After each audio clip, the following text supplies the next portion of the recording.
पहला दिन 10 day MBA, 10 दिन के अंदर एमबीए कंप्लीट करने जा रहे हैं। और आज पहला अध्याय हमारा सोलोप्रेन्योर टू एंटरप्रेन्योर। वैसे जब भी आप सुनते हैं कि कुछ फ्री है तो पहली चीज दिमाग में आती, काम का नहीं होगा, कोई हिडन कॉस्ट होगा, कहीं बेवकूफ बनाने वाली बात तो नहीं है। लेकिन आज मुफ्त के नाम पे आपको ट्रैश नहीं, बहुत बड़ा ट्रेजर देने वाला हूं। नमस्कार, विवेक बिंद्रा बोल रहा हूं, फाउंडर एंड सीईओ बड़ा बिजनेस.com। ऐसे मैं मोटिवेशन स्पीकर हूं, लोगों को प्रेरित करता हूं, लेकिन आज खुद प्रेरित हो रहा हूं। आप लोगों की प्रेजेंस, एनर्जी, हजारों हजारों लोग इकट्ठे हो गए हैं, तो आपके ट्रस्ट को इंटरेस्ट के साथ लौटाऊंगा इस 1.5 घंटे में, क्योंकि आज वो करने आया हूं जो ना किसी ने सोचा है, ना यहां तक कोई पहुंचा है। 10 डे एमबीए, और 10 डे एमबीए में 10 रुपए भी नहीं ले रहा मैं आपसे। इतनी लर्निंग दूंगा जो टॉप 10 मैनेजमेंट इंस्टीट्यूट भी कंबाइंड नहीं दे पाएंगे। मैं क्या करने वाला हूं इन 10 दिनों में, फटाफट समझ लीजिए। आज का दिन होगा how to start a startup, solopreneur की अकेले आदमी की जर्नी कैसे होती है। कल होगा मार्केट रिसर्च और प्रोडक्ट डेवलपमेंट।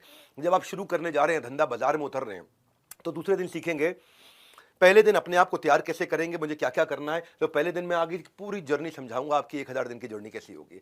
पर कल आपको मार्केट रिसर्च कैसे करोगे, एग्जैक्ट कस्टमर कौन है आपका, उसको कैसे समझोगे, प्रोडक्ट उसके लिए कैसे बनाओगे। तीसरे दिन अब इसको किस स्ट्रैटेजी के साथ लेके जाऊंगा, यह डे 3 आपका। डे 4 आएगा उसके बाद। अब स्ट्रैटेजी के साथ जब बाजार में उतर रहे हो तो उसको मार्केट कैसे करोगे, उसकी पोजिशनिंग क्या होगी, उसकी मार्केटिंग क्या होगी, उसकी प्राइसिंग क्या होगी। फिर आएगा डे 5। डे 5 में जब आप बाजार में उतरने वाले हो, सेल्स करने वाले हो, उससे पहले अपनी पर्सनालिटी और कम्युनिकेशन स्किल को कैसे ठीक करेंगे। पर्सनालिटी और कम्युनिकेशन को ठीक किया, यानी कि अब आप सेल्स के लिए तैयार हो गए, तो छठे दिन पूरा आपको सेल्स सिखाएंगे, सेल्स की सारी स्ट्रैटेजी देंगे। अब आप सेल्स करने उतर गए, पैसा आने लग गया, धंधा बढ़ने लग गया, तो आएगा 7वां दिन। उसमें क्या होगा, जब बिजनेस बढ़ रहा है, पैसा आ रहा है, सेल्स हो रही है, तो आपको और मैन पावर चाहिए, तो एचआर सिखाएंगे कि मैन पावर कैसे हायर करें, एंगेज करें, रिटेन करें, कैसे टैलेंट को एंगेज करें। 8वें दिन अब आपके पास मैन पावर भी आ गई है, माल भी बिक रहा है, धंधा भी बढ़ रहा है, तो अब इस ऑर्गेनाइजेशन की प्रोडक्टिविटी को कैसे मल्टीप्लाई करूं, क्योंकि माल बिकने लग गया है, टीम आ गई है, ऑर्गेनाइजेशन बढ़ रही है, तो प्रोडक्टिविटी कैसे मल्टीप्लाई करूं। ये 8वां दिन। और ये 8वां दिन जब आप प्रोडक्टिविटी सीख जाओ कैसे मल्टीप्लाई करें, तो अब आता है 9वां दिन के, आपको एक्सपैंड करना है, नए शहर में जाना है, आपको एक्सपैंड करके डिस्ट्रीब्यूशन नेटवर्क, रिटेल चेन, आपको सीएनएफ, आपको फ्रेंचाइजी, आपको ऑपरेशंस, आपको एक्सपेंशन, बिजनेस ऑपरेशंस, वो सारी चीज 9वें दिन सिखाऊंगा। और 10वें दिन ये सब सीमलेस कैसे रहे, वो है एग्जीक्यूशन। तो 10वें दिन होंगे एग्जीक्यूशन फ्रेमवर्क के। 10 दिन के अंदर पूरी तरह से आपको बिजनेस के लिए रेडी कर दूंगा। 10 डे एमबीए, ये 10 दिन फ्री है, पर इसके आगे फी की हर डिग्री है। तो करते हैं, किक स्टार्ट मारते हैं पहले दिन की लर्निंग का पहला गियर। और पहला गियर शुरू हो रहा है हमारे आज डे 1 से, how to start a startup. एक सोलोप्रेन्योर की, अकेले आदमी की जर्नी कैसे होती है। अगर आपकी ऑर्गेनाइजेशन बिल्ड हो चुकी है, बड़ी हो चुकी है, तो भी आपके लिए जरूरी है, और अगर आपकी ऑर्गेनाइजेशन अभी शुरू हुई है तो आपके लिए बहुत ही ज्यादा जरूरी है। ध्यान रखिएगा, हर 1.5 घंटे के सेशन में एंड की तरफ आपका एक असेसमेंट होगा, एग्जामिनेशन होगा, उसे कंप्लीट करने में 75% मार्क्स लेने पे आपको सर्टिफाई किया जाएगा। दूसरी चीज ध्यान रखिएगा, अगर ये प्रोग्राम आपने बीच में छोड़ दिया तो अगली बार अटेंड करने के लिए आपको 19,000 रुपए देने पड़ेंगे। तो पहली बार के लिए सारे अटेम्प्ट मैं खाली सीरियस लोगों को बुलाना चाहता हूं, मेरे को भीड़ नहीं इकट्ठी करनी है। एक कहावत आपने सुनी होगी कि अकेला चना भाड़ नहीं फोड़ता। जिसने भी लिखी है, पता नहीं उसका क्या माइंडसेट था, और चने का तो पता नहीं, लेकिन अकेला इंसान भाड़ क्या पूरा पहाड़ फोड़ सकता है। दशरथ मान जी पूरा पहाड़ फोड़ दिया। अकेला इंसान बहुत कुछ कर सकता है। सोलोप्रेन्योर की जर्नी आज जब शुरुआत जर्नी होती है तो कैसी होती है। अगर आप स्टूडेंट हो, बिजनेस की शुरुआत कर रहे हो, तो ध्यान से, मन से, कान लगा करके सुनोगे, बीच में छोड़ के जाओगे तो एकदम छूट जाओगे। पूरा 10 दिन अटेंड करना है, सारे के सारे सेशन। आज day 1, how to start a startup. अपनी भाषा में कबीरा दिए समझाए, काम करो बस उतना जितने में सैलरी मिल जाए। प्राइवेट कंपनी में वही कुछ कर दिखाता है जो मेहनती गधे से, पहले मेहनती गधा था, मेहनती गधे से कंपनी का जीजा बन जाता है, वही कुछ करके दिखाता है तो कंपनी का जीजा बन जाता है। वो कहते हैं ना, छोटी सोच पांव की मोच इंसान को आगे बढ़ने नहीं देती। आज मैं इस मानसिकता को नष्ट कर दूंगा और आपको तैयार कर दूंगा सोलोप्रेन्योर की जर्नी के लिए, जिसमें ऐसा कहते हैं कि सोमवार को लोग बोलते हैं ना नौकरी करते वक्त कि केवल शरीर ही दफ्तर जा रहा है, आत्मा तो घर पे रहती है। रघुपति राघव राजा राम, पर वो ये नहीं कहता कि जितनी तनख्वाह उतना काम, वो कहता है दबा के करेंगे काम, सुबह हो या शाम, लेंगे अपनी मर्जी का दाम, अपनी मर्जी का समय, अपनी मर्जी की जगह, अपनी मर्जी का काम, अपनी मर्जी का दाम, दुनिया लेगी सुबह शाम पूरे सम्मान से आपका नाम। तो जो शुरुआत होती है स्टार्टअप की, वो आसान नहीं होती। फ्रीलांस की तरह शुरू करते हो, अकेले शुरू करते हो, बड़ा अंडररेटेड प्रोफेशन है। लेकिन जो लोग वास्तव में फ्रीलांसर नहीं है, उनको लगता है कि फ्रीलांसर बेचारा बेरोजगार है, पर सच्चाई ये है कि स्टार्टअप एक बहुत ही स्ट्रेस का और लोनलीनेस का एक एक्सपीरियंस है, अकेलेपन का एक्सपीरियंस है। वो तूफान में उसको पलना पड़ता है। कहते हैं ना, जो तूफानों में पलते जा रहे हैं वही दुनिया बदलते जा रहे हैं। तो as a freelancer, as a solopreneur, no matter what you do, लोग आपको शुरू में जज करेंगे, आपको इग्नोर करेंगे, आप पे हंसेंगे, आपका मजाक उड़ाएंगे, आपसे जेलस होंगे। आज तो इस पे हंस रहे हैं जो, वो कल तेरा गुणगान करेंगे, करके देखा कोई कमाल, लोग तो इस पे अभिमान करेंगे। छोटे बदलाव से शुरुआत होगी और वही बड़ी कामयाबी का हिस्सा बनेगा। सो लेकर आया हूं फिर से आपकी काम की बात। सुन, ध्यान से सुनना मेरी बात, इसका कोई नहीं है रिपीट टेलीकास्ट, है रिपीट टेलीकास्ट, पेमेंट करना पड़ेगा। मैं हमेशा फ्री देना चाह रहा हूं, सबको फ्री देना चाहता हूं। अगर आप सीरियस नहीं हो तो आपके लिए काम का नहीं है, आपको पेमेंट करना पड़ेगा। बहरहाल आज 20 चैप्टर्स ले रहा हूं मैं। आज सोलोप्रेन्योर की जर्नी के पहला चैप्टर है, हमेशा शुरुआत अकेले फ्रीलांसिंग से होती है, लेकिन उसकी प्लानिंग करनी होती है। ऐसा नहीं कि उठाया बंदूक, गोली मार दिया, उसके बाद निशाना लगाया। पहले रेडी होगा, फिर एम करेगा, उसके बाद शूट करेगा। लोग क्या करते हैं, शूट पहले करते हैं और एम बाद में लगाते हैं। 90% लोग ऐसे ही बाजार में उतर जाते हैं। तो मैं आपको मन का काम और मन के मुताबिक इनकम, ये पेयर बहुत रेयर है। ये पेयर बहुत रेयर है कि मन का काम भी हो और मन के मुताबिक इनकम भी हो। मेरे मन में क्या है और मेरे इनकम में क्या है, दोनों मिल जाए, ये बहुत रेयर पेयर है। तो अगर फ्रीलांसर बन के मन का काम ढूंढना है तो पहले अपने अंदर कुछ बातें ढूंढो। पहली चीज, मैं क्यों शुरू कर रहा हूं, अपना गोल पहचानो, चाहिए क्या मुझे, क्योंकि जो अपने लक्ष्य में खो गया वो सफल हो गया। तो फ्रीलांसिंग अकेले शुरू करना एक स्टेपिंग स्टोन है। 10 डे MBA, 10 दिन में मजा आने वाला है, बहुत डिटेल तक ले जाऊंगा। पूरी जर्नी 10 दिन में बिल्ड होगी है। लक्ष्य जितना बड़ा होगा उतना बड़ा बलिदान चाहिए, जिद चाहिए, जुनून चाहिए, दृढ़ निश्चय का स्वाभिमान चाहिए। सो काम, अब इसमें जो मानसिकता मैं आज तोड़ रहा हूं, ये पहले अध्याय के पहले चैप्टर में, 20 चैप्टर में से, वो ये है कि जो ऐसी बिल्कुल रॉटन मानसिकता होती है ना कि काम करो या ना करो, काम की फिक्र करो, और फिक्र करो या ना करो पर बॉस के आगे उसका जिक्र करो, जो काम करे उसकी उंगली करो, जो काम ना करे उसकी चुगली करो। इस मानसिकता को तोड़ के शुरुआत कहां से करोगे आप अपने सपने और अपनी रियलिटी का मैच करोगे।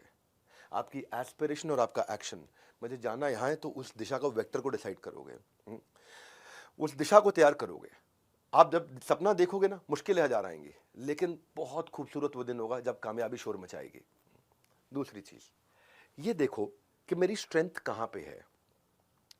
अगर आप कहीं फुल टाइम नौकरी कर रहे हो, कुछ भी कर रहे हो, एक थोड़ा समय निकाल करके चेक करो कि मुझे कौन से स्किल को अपग्रेड करना है, और जो स्किल मेरा अच्छा है, जिसके लिए मुझे बाजार में प्राइस मिल सकता है। हर स्किल का प्राइस नहीं मिलता, और जिसका प्राइस मिलता है कई बार मेरे पास वो स्किल नहीं होता।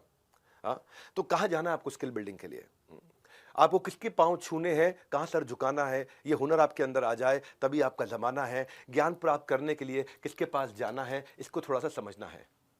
जब आप बाजार में उतरोगे तो शुरुआत में जब आप करते हो, आपके पास टाइम लिमिटेड है, टीम नहीं है आपके पास, टेक्नोलॉजी नहीं है आपके पास, ट्रेनिंग नहीं है आपके पास। तो शुरुआत में आपको समझना चाहिए, जब आप, अगर आप प्राइस घटा रहे हो तो कस्टमर बढ़ाना है, प्राइस बढ़ा रहे हो तो कस्टमर घटाना है, दोनों में क्या करना है, टाइम बड़ा लिमिटेड है, इसको कैसे लेके जाना है। तो शुरुआत में अपने लिए लिस्ट बना लो, दो साइड की। एक साइड जो स्किल आपके पास है और आपको बहुत पसंद भी है, और एक साइड जो स्किल आपके पास है लेकिन आपको पसंद नहीं, आप इंजॉय नहीं करते, उसको यूज ही नहीं करते। एक थोड़ा सा अपने आप को पहचानना है, इस समय थोड़ा इंट्रोस्पेक्शन का टाइम है। कई बार क्या होता है, जो बेस्ट पेइंग स्किल है, जिसके लिए बाजार में बहुत पैसा मिलता है, वो कई बार आपको पसंद नहीं होता है इतना। तो पहले पहचानो कि आपका टॉप स्किल कैसे, कौन सा है। अच्छा, पहचानेंगे कैसे, आपको पहचानने का तरीका बताता हूं। आप बोलो मैं तो नया हूं, मुझे पता ही नहीं मेरे पास क्या स्किल है। याद करो कि कौन से काम को करने में आपको बहुत मजा आया था। आपने या तो उसको बहुत तेज किया, बहुत एफिशिएंसी के साथ किया, या कोई बड़ी अचीवमेंट निकाल दिया अपने उस काम में। याद करो, जरूरी नहीं आपको उसका पैसा मिला था उस दिन, पर उस काम को करते हुए क्या कुछ पैसा बचाया था आपने, कमाया नहीं पूछ रहा हूं, कुछ अपने खर्चा घटा दिया था, उस काम को इतने बढ़िया से कर दिया, या बाई चांस आपने कहीं छोटी सी कोई कमाई भी कर ली उसके कारण, या कोई ऐसा आपके साथ हुआ कि आपको नए कस्टमर अचानक मिलने लग गए कि भाई मैं आपके साथ काम करना चाहता हूं, या आपने कोई नया बाजार ढूंढ लिया था, या कोई आपने वोट्स जीत लिए थे, या कोई अवार्ड जीत लिया था। कोई ऐसा काम, कोई ऐसी चीज जो आपको याद आ रही है आपके एक्सपीरियंस में, वहां से हम शुरुआत कर रहे हैं। क्या आपने ऐसा किया कि सब कुछ आपके अगेंस्ट था लेकिन फिर भी आपने डिलीवर कर दिया, कोई ऐसी चीज याद करो। क्या इसने कुछ ऐसा, आपने कोई ऐसा रिजल्ट कभी प्रोड्यूस किया है कि सब कुछ मेसी था, खराब था, सड़ा हुआ था, लेकिन सब मिस्टेक्स हो रही थी पर आपने लाके ठीक कर दिया उसको। कोई ऐसा दिन याद आ रहा है आपको? वहां से शुरुआत करते हैं। आपको देखो क्या चीज आपको पढ़ने देखने में बहुत अच्छा लगता है, इंस्टाग्राम में क्या चीज देखने में पसंद आता है, यूट्यूब पे वो कहते हैं कि परिंदों को मंजिल मिलेगी यकीनन, ये फैले हुए उनके पर बोलते हैं। अक्सर वो लोग खामोश रहते हैं जमाने में जिनके हुनर बोलते हैं। तो सबसे पहले आपके टॉप स्किल्स जो है ना, वो आपको रेपुटेशन देंगे, वो आपके मार्केटिंग मैसेज में जाएंगे आगे चल के, आपको उससे अच्छी प्राइसिंग मिलेगी। स्किल कुछ भी हो सकता है, मैं तो वैसे ही बोल रहा हूँ, कुछ उदाहरण देता हूँ। कोई एडिट करने का स्किल है, कुछ लिखने का स्किल है, कोई प्रोजेक्ट डेवलपमेंट का है, कोई पढ़ाने का है, राइटिंग, पब्लिशिंग, प्रूफ रीडिंग, कुछ भी, बहुत तरह के स्किल है, हर तरह के स्किल है। इसके ऊपर मैंने पूरा वेबिनार किया हुआ है। शुरुआत यह है कि मुझे ढूंढना है मुझे स्पेशलाइज किस में होना है, बिकॉज स्पेशलाइजेशन हाइटन्स रेप्यूटेशन। मुझे स्पेशलाइजेशन चाहिए किस में, कि जो बेस्ट स्पेशलिटी है, जहां पे आपका स्किल और पैशन इंटरैक्ट करेगा, तो आपके जुनून का नतीजा जरूर निकलेगा, और हुनर जो है आपके अंदर है, उसके समंदर से नूर निकलेगा। तो आपको क्या करना है, अब आप थोड़ा स्वॉट की तरफ चलो। स्वॉट क्या होता है? एक होता है स्ट्रेंथ वीकनेस जो होती है आपके अंदर, मेरी ताकत क्या है और मेरी कमजोरी क्या है, वो आपके अंदर होती है। एक होता है अपॉर्चुनिटी थ्रेट, वो आपके बाहर होती है। अपॉर्चुनिटी होती है कहां पे कस्टमर है, थ्रेट होता है कहां कॉम्पिटिटर है, ये बाहर है। दो चीजें, आपकी ताकत आपकी कमजोरी अंदर है, और अपॉर्चुनिटी थ्रेट वो बाहर है। तो स्ट्रेंथ वीकनेस अपॉर्चुनिटी थ्रेट, थोड़ा इसको यहां से हम शुरू करेंगे अपना एमबीए, ताकि मैं एमबीए को थ्योरेटिकल नहीं रखना चाहता, मैं चाहता हूं आपकी प्रैक्टिस में आ जाए। कहां पे आपको लगता है कि थ्रेट है आपके लिए, कहां आपको लगता है आपके लिए फेलियर है बड़ा, असफलता एक चुनौती की तरह होती है, उसको थोड़ा स्वीकार करो, देखो आपके अंदर क्या कमी रह गई है, उसके बाद उसका सुधार करो। सो हमें अब हमने थोड़ा स्पॉट करने के बाद अब आप लिखना शुरू करोगे। आपको मैनुअल दिया हुआ साथ साथ, उस मैनुअल का प्रिंट आउट निकाल लिया होगा आपने, नहीं निकाला तो प्रिंट आउट निकाल के रेडी रहिए, हमेशा मोबाइल सामने रखिए, नोट्स बनाते जाइए।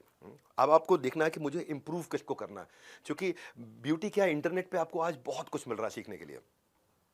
सो चाहे कोई भी कोर्स ज्वाइन करो जो आपके काम का है, जितना सारा जानोगे आप, जितना उसके बारे में जान जाओगे, उतने वैल्यूएबल बनते चले जाओगे, और जितना वैल्यूएबल बनोगे उतनी ज्यादा आपको वैल्यूएबल मिलेंगे, वैल्यूएबल्स मिलेंगे।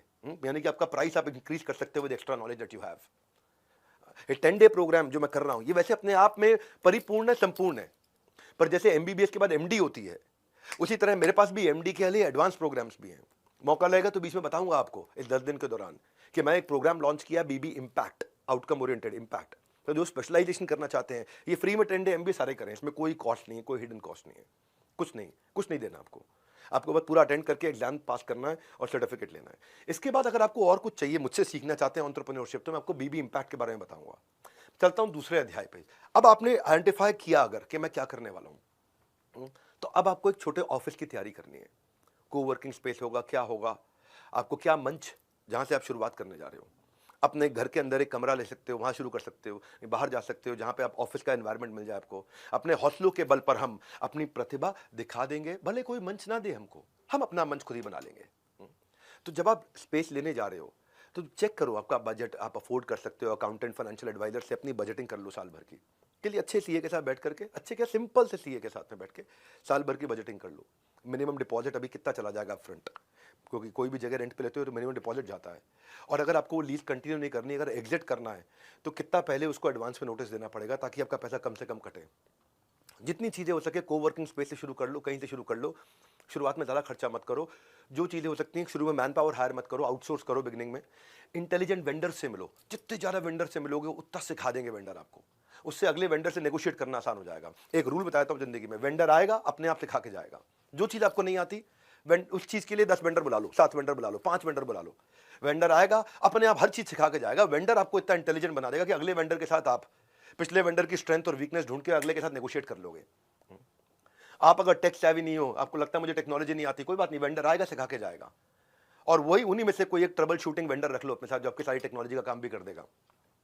मैं अभी आपको टीजर दे रहा हूं और पूरा ट्रेलर और पूरी पिक्चर भी बाकी है, तो भूलकर हर बात बने रहना मेरे साथ। बीच बीच में उठने की आदत है ना आपकी, व्हाट्सएप खोलने की, बाकी चीजें देखने की, बंद कर दो उसको।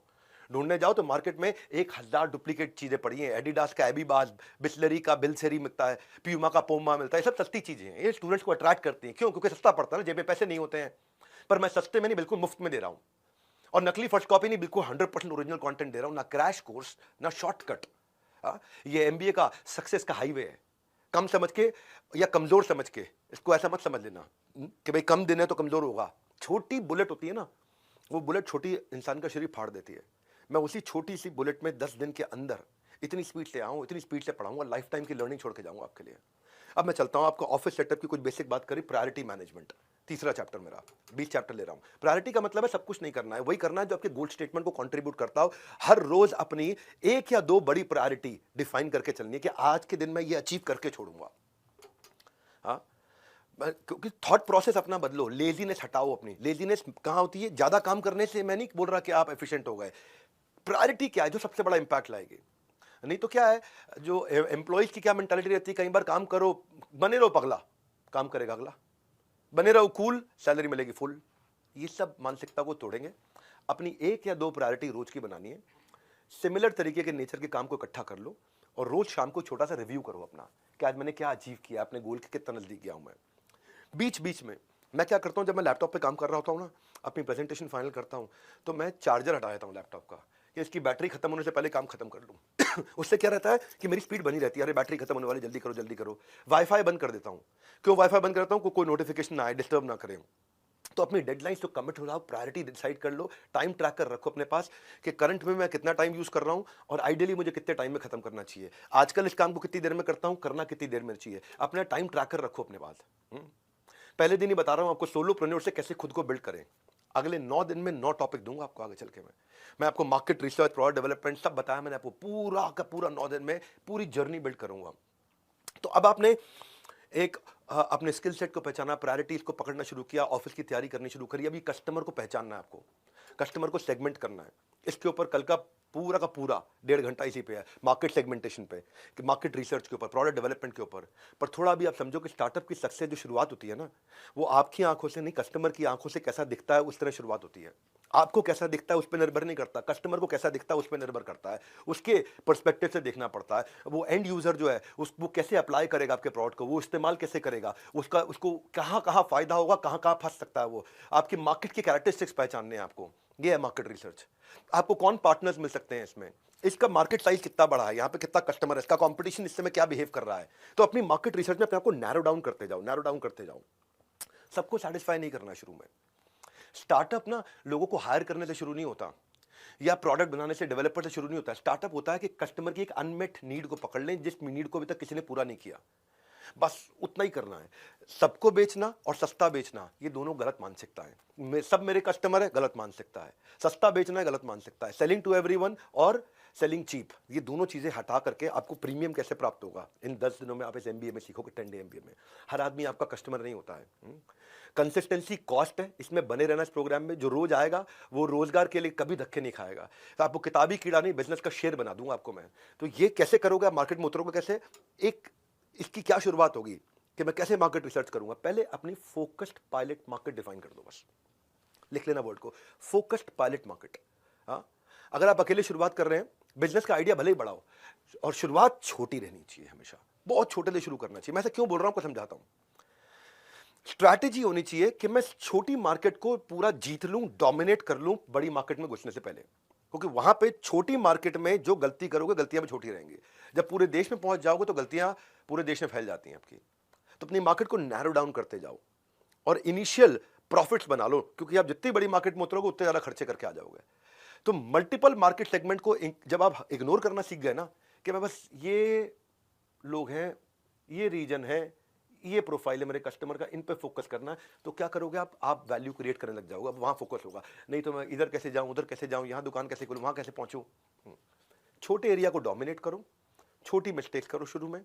जितने रिसोर्सेज उनका पूरा इस्तेमाल कर लोगे। शुरू में बड़ा ऑफिस नहीं खोलना, पहले बिजनेस खड़ा बाद में बड़ा। एक्सपीरियंस क्रिएट करो कस्टमर का, कि word of mouth local market में आपके बारे में फैल जाए। मत घबराओ size of the focus pilot market से, छोटा ही है, जितना छोटा है उतना बढ़िया, स्मॉलर द बेटर। तो ये शुरुआत है आपकी। फोकस पायलट मार्केट ढूंढूंगा मेरी क्या है, कैसे मिलेगा ये फोकस पायलट मार्केट। मैं आपको 6 सवाल दे रहा हूं। फोकस पायलट मार्केट क्या होता है समझो। पहला सवाल, क्या जिस कस्टमर के पास जा रहा हूं मैं, वो कस्टमर वेल फंडेड है, उसके पास पैसा है मुझे देने के लिए, या ऐसा बंदा है जिसके लिए मुझे मेहनत बहुत करनी है लेकिन उसके पास बजट ही नहीं है। जो आपने अपना कस्टमर प्रोफाइल बनाया ना। दूसरा, क्या मैं या मेरा सेल्स के जो भी छोटी टीम है वो वहां तक पहुंच सकती है आसानी से। तीसरा, फोकस पायलट मार्केट कैसे डिफाइन कर रहे हो। हाँ, नोट्स दिए आपको, मैनुअल दिया है, मैनुअल में भी नोट्स है आपके पास में। तीसरा, क्या वो कस्टमर के पास एक कंपेलिंग रीजन है खरीदने का, कोई बड़ा कारण है कि उसको ये प्रोडक्ट चाहिए ही चाहिए आपसे। तो वो आपकी फोकस पायलट मार्केट है। चौथा, क्या आपको कोई पार्टनर की जरूरत पड़ने वाली है वहां तक बेचने के लिए? पार्टनर मतलब चाहे डिस्ट्रीब्यूटर हो, सीएनएफ हो, रिटेलर हो, फ्रेंचाइजी हो, या किसी प्रकार का कोई भी इंडिपेंडेंट कंसल्टेंट हो, कोई एफिलिएट हो, कोई सोशल मीडिया चैनल्स हो, कोई और इन्फ्लुएंसर हो, क्या किसी की कोई इसमें मदद कर सकता है आपको वहां पहुंचने में? पांचवा, इसमें क्या कोई एंट्री बैरियर है या कंपटीशन जब मर्जी घुस जाएगा इसमें? छठा, क्या ये सेगमेंट को अगर मैंने जीत लिया तो मैं इसको एक्सपैंड कर पाऊंगा? अगर ये 6 आंसर हैं यस, क्या आपको हाँ इसके आंसर मिल रहे हैं पॉजिटिव डायरेक्शन में, तो अब आपकी फोकस पायलट मार्केट बनने लग गई है। जैसे मैं बताता हूँ, जेफ बेजोस की अमेजॉन की फोकस पायलट मार्केट पहले बहुत छोटी थी।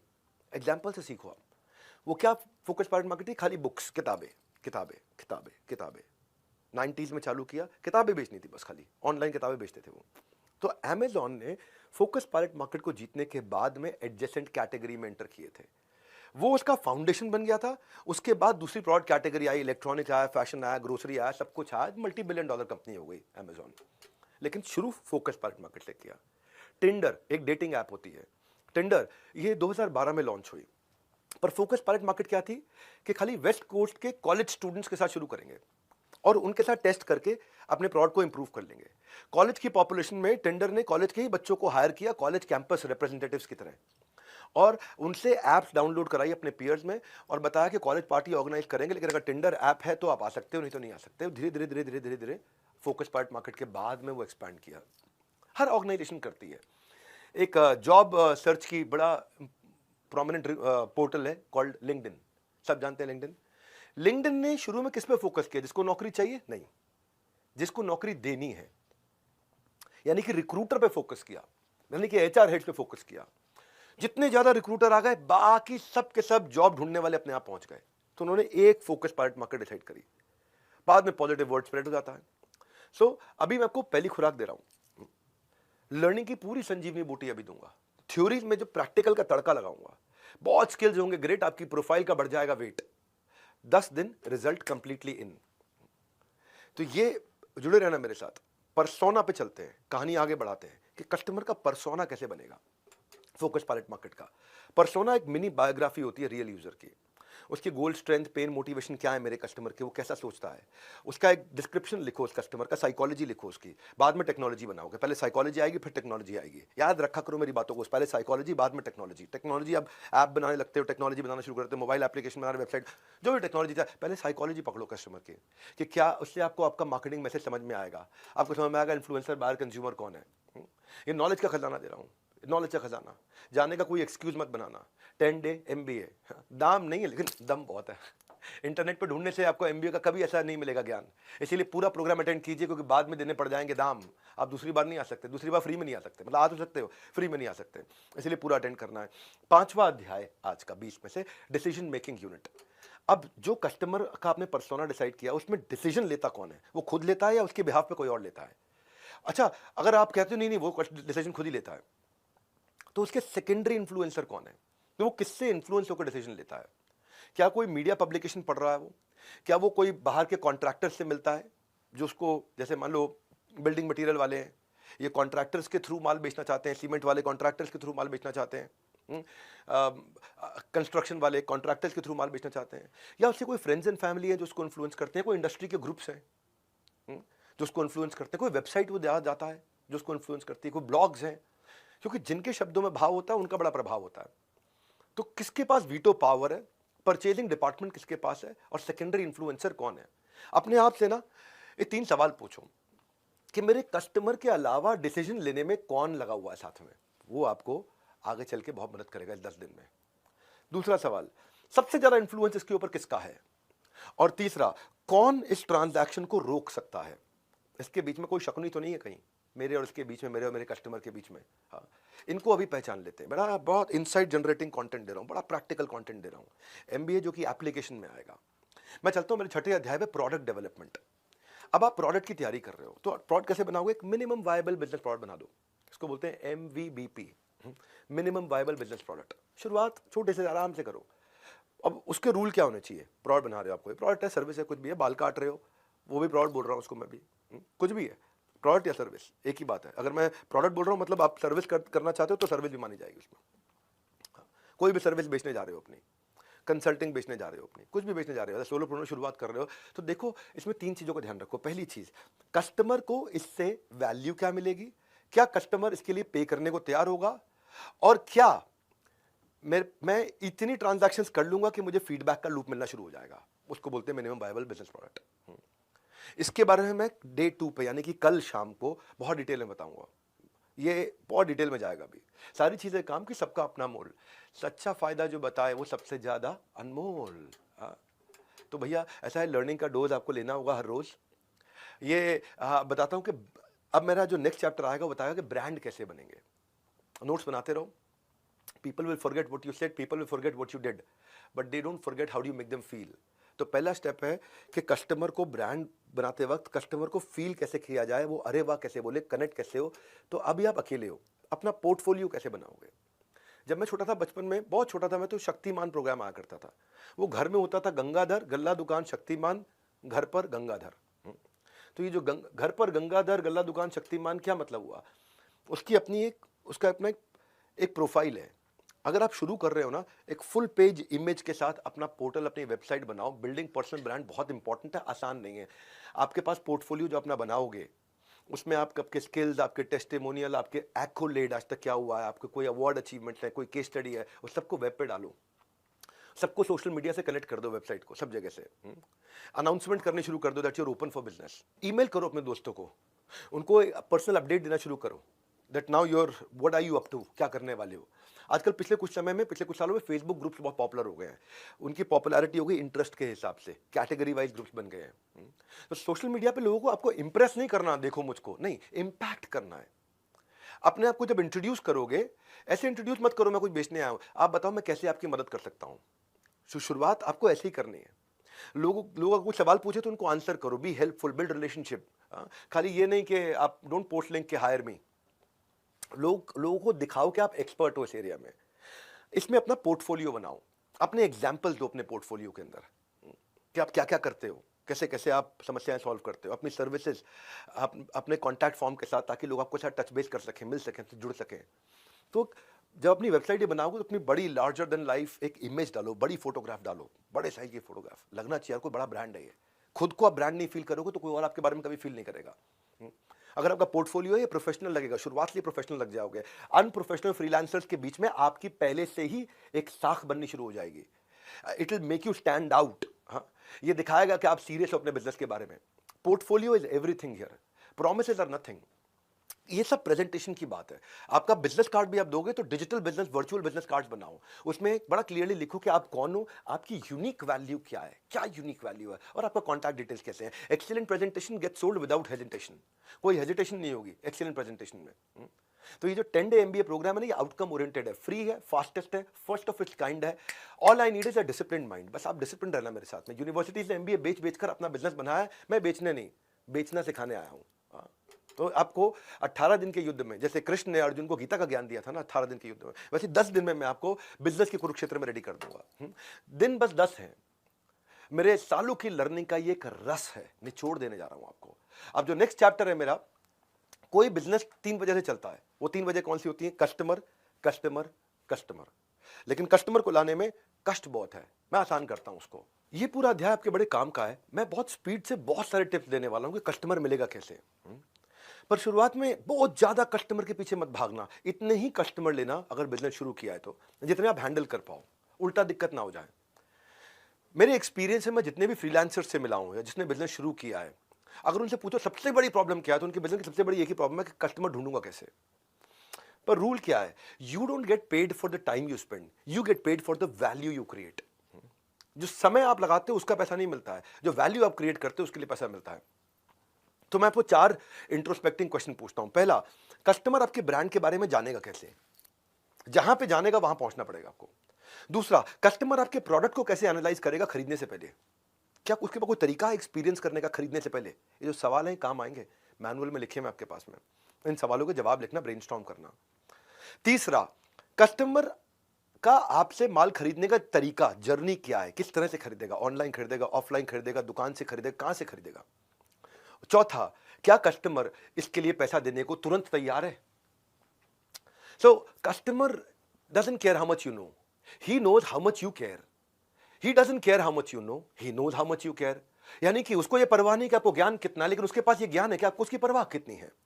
तो ये परवाह करने के लिए इन 4 सवालों का उत्तर मैनुअल में जरूर लिखना अपने लिए।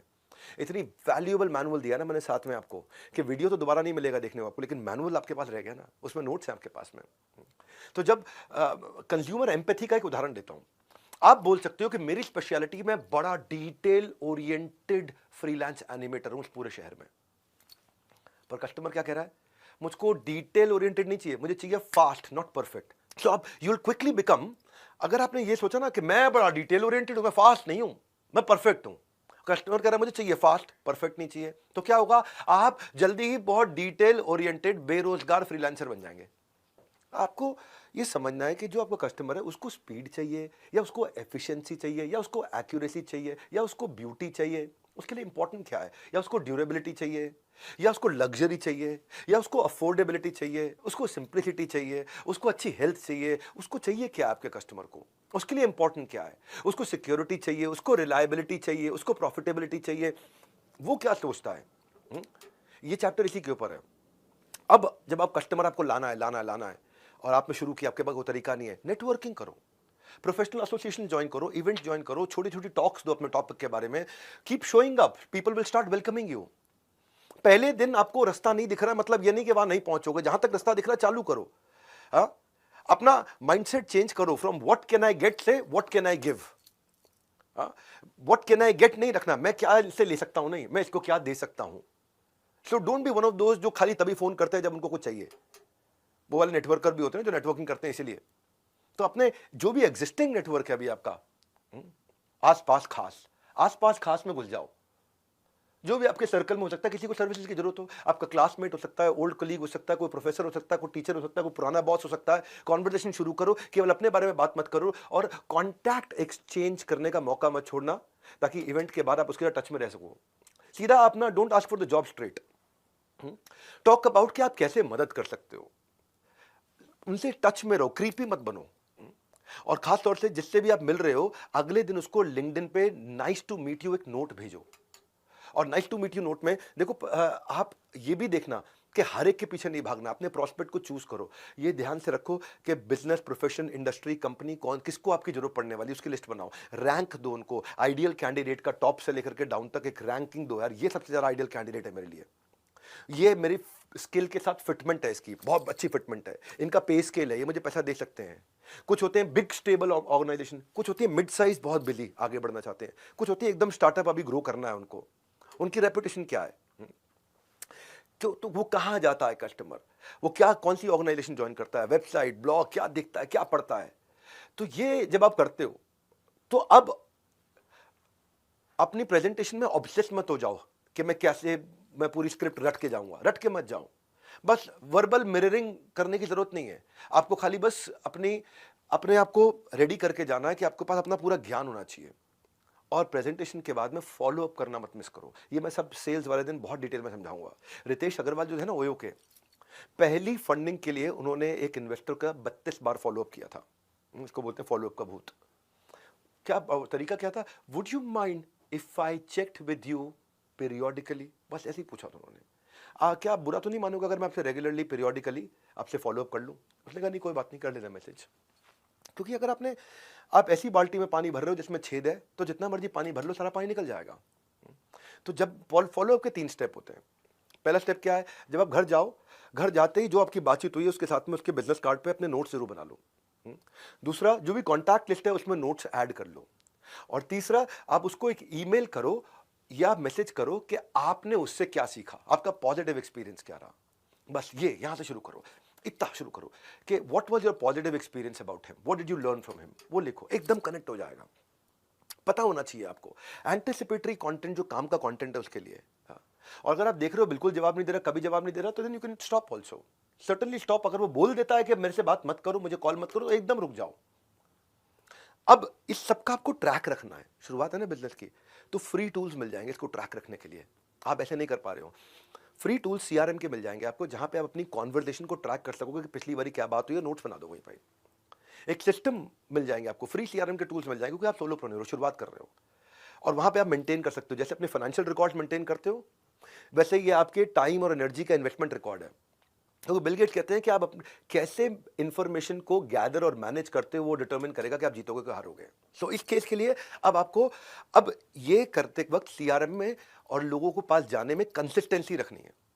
जैसे किसी के पास अगर नौकरी नहीं है ना, तो उसको नौकरी ढूंढने को नौकरी की तरह करना पड़ता है कि मैं सवेरे 9 से लेकर शाम 6 बजे तक खाली नौकरी ढूंढूंगा, ये मेरी नौकरी है अभी। इतनी कंसिस्टेंसी चाहिए आपको। क्योंकि कंसिस्टेंसी आपके एवरेज को एक्सीलेंस में कन्वर्ट करेगी। रिजल्ट पर नहीं, रूटीन पर फोकस करना है आपको कि मैं रूटीन के साथ इतने कस्टमर्स के पास जाऊंगा, कंसिस्टेंट रहूंगा, कंक्लूजन मिलेगा, कैजुअल रहूंगा, कंफ्यूजन मिलेगा। शुरू में अपने कॉमन कनेक्शंस बिल्ड करो ना। कोई भी सेम स्कूल के थे, सेम प्रोफेशनल ग्रुप के थे, सेम प्लेस ऑफ वर्शिप, एक जैसे मंदिर जाते हैं, एक जैसे गुरुद्वारे जाते हैं, सेम तरह का गोल है, सेम तरह की सोशल सर्विस करते हैं, सेम तरह की कोई समाज सेवा करते हैं। और जब आप उनसे मिलोगे, उनको जो जो आपके पास किसी भी प्रकार की अथॉरिटी है उसको जरूर प्रोजेक्ट कर देना। अथॉरिटी समझते हो? जैसे जैसे हॉस्पिटल जाओ या कहीं डॉक्टर के क्लिनिक जाओ तो वहां पे अपनी डिग्री जरूर डिस्प्ले करता है, वो उसकी अथॉरिटी है। तो डिग्री डिस्प्ले कर रहा है, प्रमोट कर रहा है उनकी अथॉरिटी को। हाँ, तो आपका रिज्यूमे, वेबसाइट, आपका बायो, पोर्टफोलियो, आपकी क्लाइंट लिस्ट, आपके कोई भी प्रोफेशनल टाइटल है, आपकी कोई मेंबरशिप्स है, सर्टिफिकेशंस हैं, कोई स्पेशल ट्रेनिंग है, कोई अवार्ड्स हैं, वो आपकी अथॉरिटी को डिफाइन करते हैं। सो आप अपने ट्रस्टेड इनर सर्कल को बिल्ड करके वहाँ पे, जिसमें जैसे आप कोई फेलो फ्रीलांसर है, कोई और बडी है, कोई रिलेटिव मेंटर है आपका, वहाँ से शुरुआत करो। नहीं मिलती जॉब पोर्टल्स पे जाओ, वहाँ आपको रिक्वायरमेंट्स मिल जाएंगी। नहीं मिलता आपको तो बाकी फ्रीलांसर और एंटरप्रेन्योर से पार्टनरशिप करो कि भाई मैं तुझे दे दूंगा लीड, कोई तू मुझे लीड दे दे, तेरा बिजनेस अलग है, मेरा अलग है। मैं शादी के कार्ड छापता हूँ, तू शादी में बैंड बाजा बजाता है, तेरा बैंड बाजा वाले धंधा मैं नहीं कर सकता, शादी का कार्ड छापने का धंधा तू नहीं कर सकता। मैं तुझे लीड देता हूँ, तू मुझे लीड दे, हम आपस में कुछ शेयर कर लेंगे। आपकी इंडस्ट्री की न्यूज जो छप रही है उसके लिए गूगल पे अलर्ट्स डाल दो कि आपकी इंडस्ट्री की न्यूज आएगी तो वो अलर्ट आपको मिल जाए। तो जब भी आप ये करोगे, अपनी ये सब जब पढ़ते पढ़ते आप अपनी ऑनलाइन रेपुटेशन भी बिल्ड करोगे, क्योंकि आपने कोई न्यूज़ पढ़ी तो उससे आप 4 लाइन का छोटा सा एक पोस्ट डालोगे, ऑनलाइन रेपुटेशन बिल्ड होगी। और उस वर्क सैंपल जो आपने वर्क किया उसको क्लाइंट की तरह आप शेयर करते हो, तो आप इससे क्या रहता है, आपको अपकमिंग टूल्स के बारे में पता चलता रहता है न्यूज़ से। आप अपकमिंग टूल्स पे एक्सपर्ट होने लग जाते हो, आप अपनी केस स्टडीज प्रेजेंट करते हो। फिर जब आप टारगेटेड ऐड लगाओगे अपने क्लाइंट लिस्ट पे, या आप डायरेक्टरीज के थ्रू जाओगे जहां पे डायरेक्टरीज मिल जाएगा, वहां पे आपने अगर कोई कस्टमर मिला, शुरू में तकलीफ भी आती, कोई बात नहीं, 30 मिनट की एक फोन कंसल्टेशन फ्री दे दो, नीड जनरेट कर लो। नीड जनरेट कर लो, कोई भी आपको मदद कर सकता है। खासतौर से जो मैंने बताया ना, जो आपके कॉम्प्लीमेंटिंग स्किल्स वाले हैं वो आपको बहुत मदद कर सकते हैं। और क्या कर सकते हो, मैं और कहानी आगे बढ़ाता हूं। आप अपने मंथली न्यूज़लेटर्स कुछ भी छोटी छोटी अचीवमेंट्स के बना सकते हो। या कई फ्रीलांसर्स के न्यूज़लेटर्स होते हैं, उनको रजिस्टर कर सकता हूं मैं। मैं बहुत सारे तरीके आपको बताते जा रहा हूं, ये आपको काम आएंगे, इनको ध्यान से सुनो। क्योंकि ना पैसा ना डोनेशन, मेरी एमबीए की फीस आपकी डिटर्मिनेशन। और बनाए रखो अपनी अटेंशन, तभी होगा इस कंटेंट का रिटेंशन। ध्यान से सुनो हर एक स्ट्रैटेजी, क्योंकि इसके बाद आपका असेसमेंट होगा और आपको 75% लेकर के आने। सर्टिफिकेट पाने के लिए 75% अटेंडेंस और 75% स्कोर, ये दो चीजें चाहिए। और आगे बढ़ाता हूं कहानी। अब मान लो आप आगे जा रहे हो, आपने शुरुआत है यार, अभी भी कोई रास्ते नहीं मिल रहे हैं, कुछ समझ में नहीं आ रहा क्या करूं। हर चीज के लिए बहुत सारी वेबसाइट और पोर्टल्स हैं। कुछ भी आप करते हो, आप अगर एक आप लिखना चाहते हो तो मीडियम है, ग्रामरली है, वाटरपैड है, राइटर एक्सेस है, क्रिएटिव पेन है, ब्लॉगर है, पीपल फॉर आवर, ये सब पे बिजनेस भी मिलता है, आपको काम भी करने की पॉसिबिलिटी मिलती है। आप कहते हो मैं तो डिजाइनर हूं, मैं राइटर नहीं, कोई बात नहीं, कैनवा है, बिहेंस है, एडोबी है, वर्डप्रेस है, ड्रिबल है, विक्स है, कोड पेन, इन पे तो इनमें से कई ऐसे पोर्टल्स हैं जहां पे आपको बिजनेस मिलता है आपके लिए। आप कुछ भी कर रहे हो, आप कहते हो मैं तो डिजाइनर भी नहीं हूं, मैं तो डेवलपर हूं, मैं तो कोडिंग करता हूं, तो कोई बात नहीं। इसके लिए अपवर्क है, साइट पॉइंट है, कोड वर्ड है, कोड ब्यूटीफाई है, कोड प्रोजेक्ट भी है, एक टॉपटेल भी है। ये सब के सब वो पोर्टल्स हैं जहां आपको धंधा मिलेगा। जैसे आप कहते हो मैं तो कंसल्टेंट हूं, मैं फाइनेंस का कंसल्टेंट हूं, मार्केटिंग का कंसल्टेंट हूं, मैं अकाउंटिंग का कंसल्टेंट हूं, मैं इसका कंसल्टेंट, उसका कंसल्टेंट। एक्सेंचर है, कोरा है, प्रेस्टो एक्सपर्ट्स है, लॉन्च पैड है, फोरफोल्ड है, नेविगेट है, बीकेसी कंसल्टिंग, ये इनमें कई जगह आपको बिजनेस मिलेगा। आप कहते हो मैं वर्चुअल असिस्टेंट बनना चाहता हूं, वहां तो बिजनेस मिलने के लिए बहुत जगह है। एक है time etcetera, time ETC, click worker, fancy hands, assistant match, virtual बिले। आप कहते हो कि भाई मैं मार्केटर बनना चाहता हूं, तो हब स्पॉट पे जाओ, लिंक्डइन पे जाओ, सेमरश पे जाओ। आप कहते हो मैं तो फोटोग्राफर हूं, खाली फोटो खींचता हूं, मैं क्या धंधा करूंगा। गेटी इमेज है, पिक्साबे है, फ्लिकर है, शटर स्टॉक है, वहां से आप पैसा कमा सकते हो। तो start finding portals for yourself. हम्म, मैं कस्टमर सर्विस करना चाहता हूं घर से, वी वर्क रिमोटली है, वर्चुअल वोकेशन है, सपोर्ट ड्रिवन है। जो स्ट्रगल है ना आपका आज का, वो आपकी कल की स्ट्रेंथ बिल्ड करेगा। पर वेक्टर बनाओ, अपनी दिशा तैयार करो। ये 10 दिन में आपको मजा आने वाला है, क्योंकि कॉलेज आपको डिग्री देता है, मैं आपको डायनामिक्स दूंगा, केवल डिग्री नहीं दूंगा, डायनामिक्स दूंगा, सिलेबस नहीं, पूरा सिस्टम समझाऊंगा। 10 डे एमबीए फ्री है, वर्थ इट है, इसमें बस आपका मुझे टाइम चाहिए। 9वें अध्याय पे चलते हैं, कहानी आगे बढ़ाते हैं। सेल्स साइकिल बनती है आपकी एक, कि आज शुरू किया कितने दिन में पैसा आएगा। सेल्स साइकिल एक बनती है कस्टमर एक्विजिशन की। तो अपने प्रोसेस को लिखो, कितना लंबा प्रोसेस है, एस्टिमेट करो कि इसमें कितने रास्ते में हर्डल्स आएंगे, कितनी तकलीफें आएंगी, कस्टमर का पैसा मेरे जेब तक आते आते तक कितने दिन आपको चाहिए एक पेइंग कस्टमर लाने के लिए। जितना लंबा लेंथ होगा सेल्स साइकिल का, उतना उस दौरान के सारे खर्चे आपको डालने पड़ जाएंगे। क्योंकि अगर मान लो पेमेंट आते आते 90 दिन लगेगा, तो 90 दिन में क्या खर्चे होने वाले हैं, उस एक्सपेंसेस को कैलकुलेट करो। सेल्स साइकिल समझनी जरूरी है आपको। अगर आप एक सोलोप्रेन्योर स्टार्टअप शुरू कर रहे हो, क्या क्या कॉस्ट है आपकी, कई तरह की कॉस्ट होगी ना आपकी। एक आपके पास कोई अगर सेल मैन पावर है, उसकी सैलरी हो गई, कोई ब्रोशर आपने प्रिंट किए हैं, बांटे हैं, कोई वेबसाइट आपने बनाई है, कोई ट्रेड शो में आप गए हो, कोई एडवर्टाइजिंग करी है आपने, कोई फेसबुक ऐड लगाई है, कोई इंडस्ट्री पब्लिकेशन में गए हो आप, कोई व्हाइट पेपर, कुछ भी। जितनी लॉन्ग सेल साइकिल होगी उतना ज़्यादा पैसा लग जाएगा आपका। लेकिन अगर आपको पता है सेल साइकिल खाली शुरू में लॉन्ग है और उसके बाद पाइपलाइन बहुत बड़ी है, तो चल जाएगा, लाइफ टाइम वैल्यू है उसमें। So even after spending a lot of money, अगर कस्टमर ने नहीं खरीदा तो फिर आपके लिए खतरा है। तो ये आप सेल्स साइकिल समझे। अब सेल्स साइकिल समझ में आई, तो अब आपको डिसाइड करना है मेरी प्राइसिंग क्या होगी। तो मेरा 10वां अध्याय प्राइसिंग का, बहुत वैल्यूएबल कंटेंट है। आपका गोल ये नहीं है कि आप अपने बिल, जितने आपके बिल आपके खर्चे हैं पूरे कर लो। आपका गोल है होना चाहिए कि जिस चीज के लिए मैं वर्दी हूं, जो मेरी वर्थ है, उसका पैसा मुझे मिले। समझो भाई, घोड़ा अगर घास से दोस्ती करेगा तो खाएगा क्या? काम कस्टमर अनुसार, लेकिन दाम काम अनुसार। तो चार्ज व्हाट यू डिजर्व। न ज्यादा में बिकेगा और न कम में बिजनेस जमेगा। सही राइस के लिए जरूरी है सही प्राइस। तो प्राइसिंग को सीखते हैं हम। जब भी आप अगर नए हो ना धंधे में, आपने शुरू किया है, आज सोलोप्रेन्योर की जर्नी है, स्टार्टअप की जर्नी है, तो हमेशा सामने वाले कस्टमर का बजट पहले आप ही पूछ लो।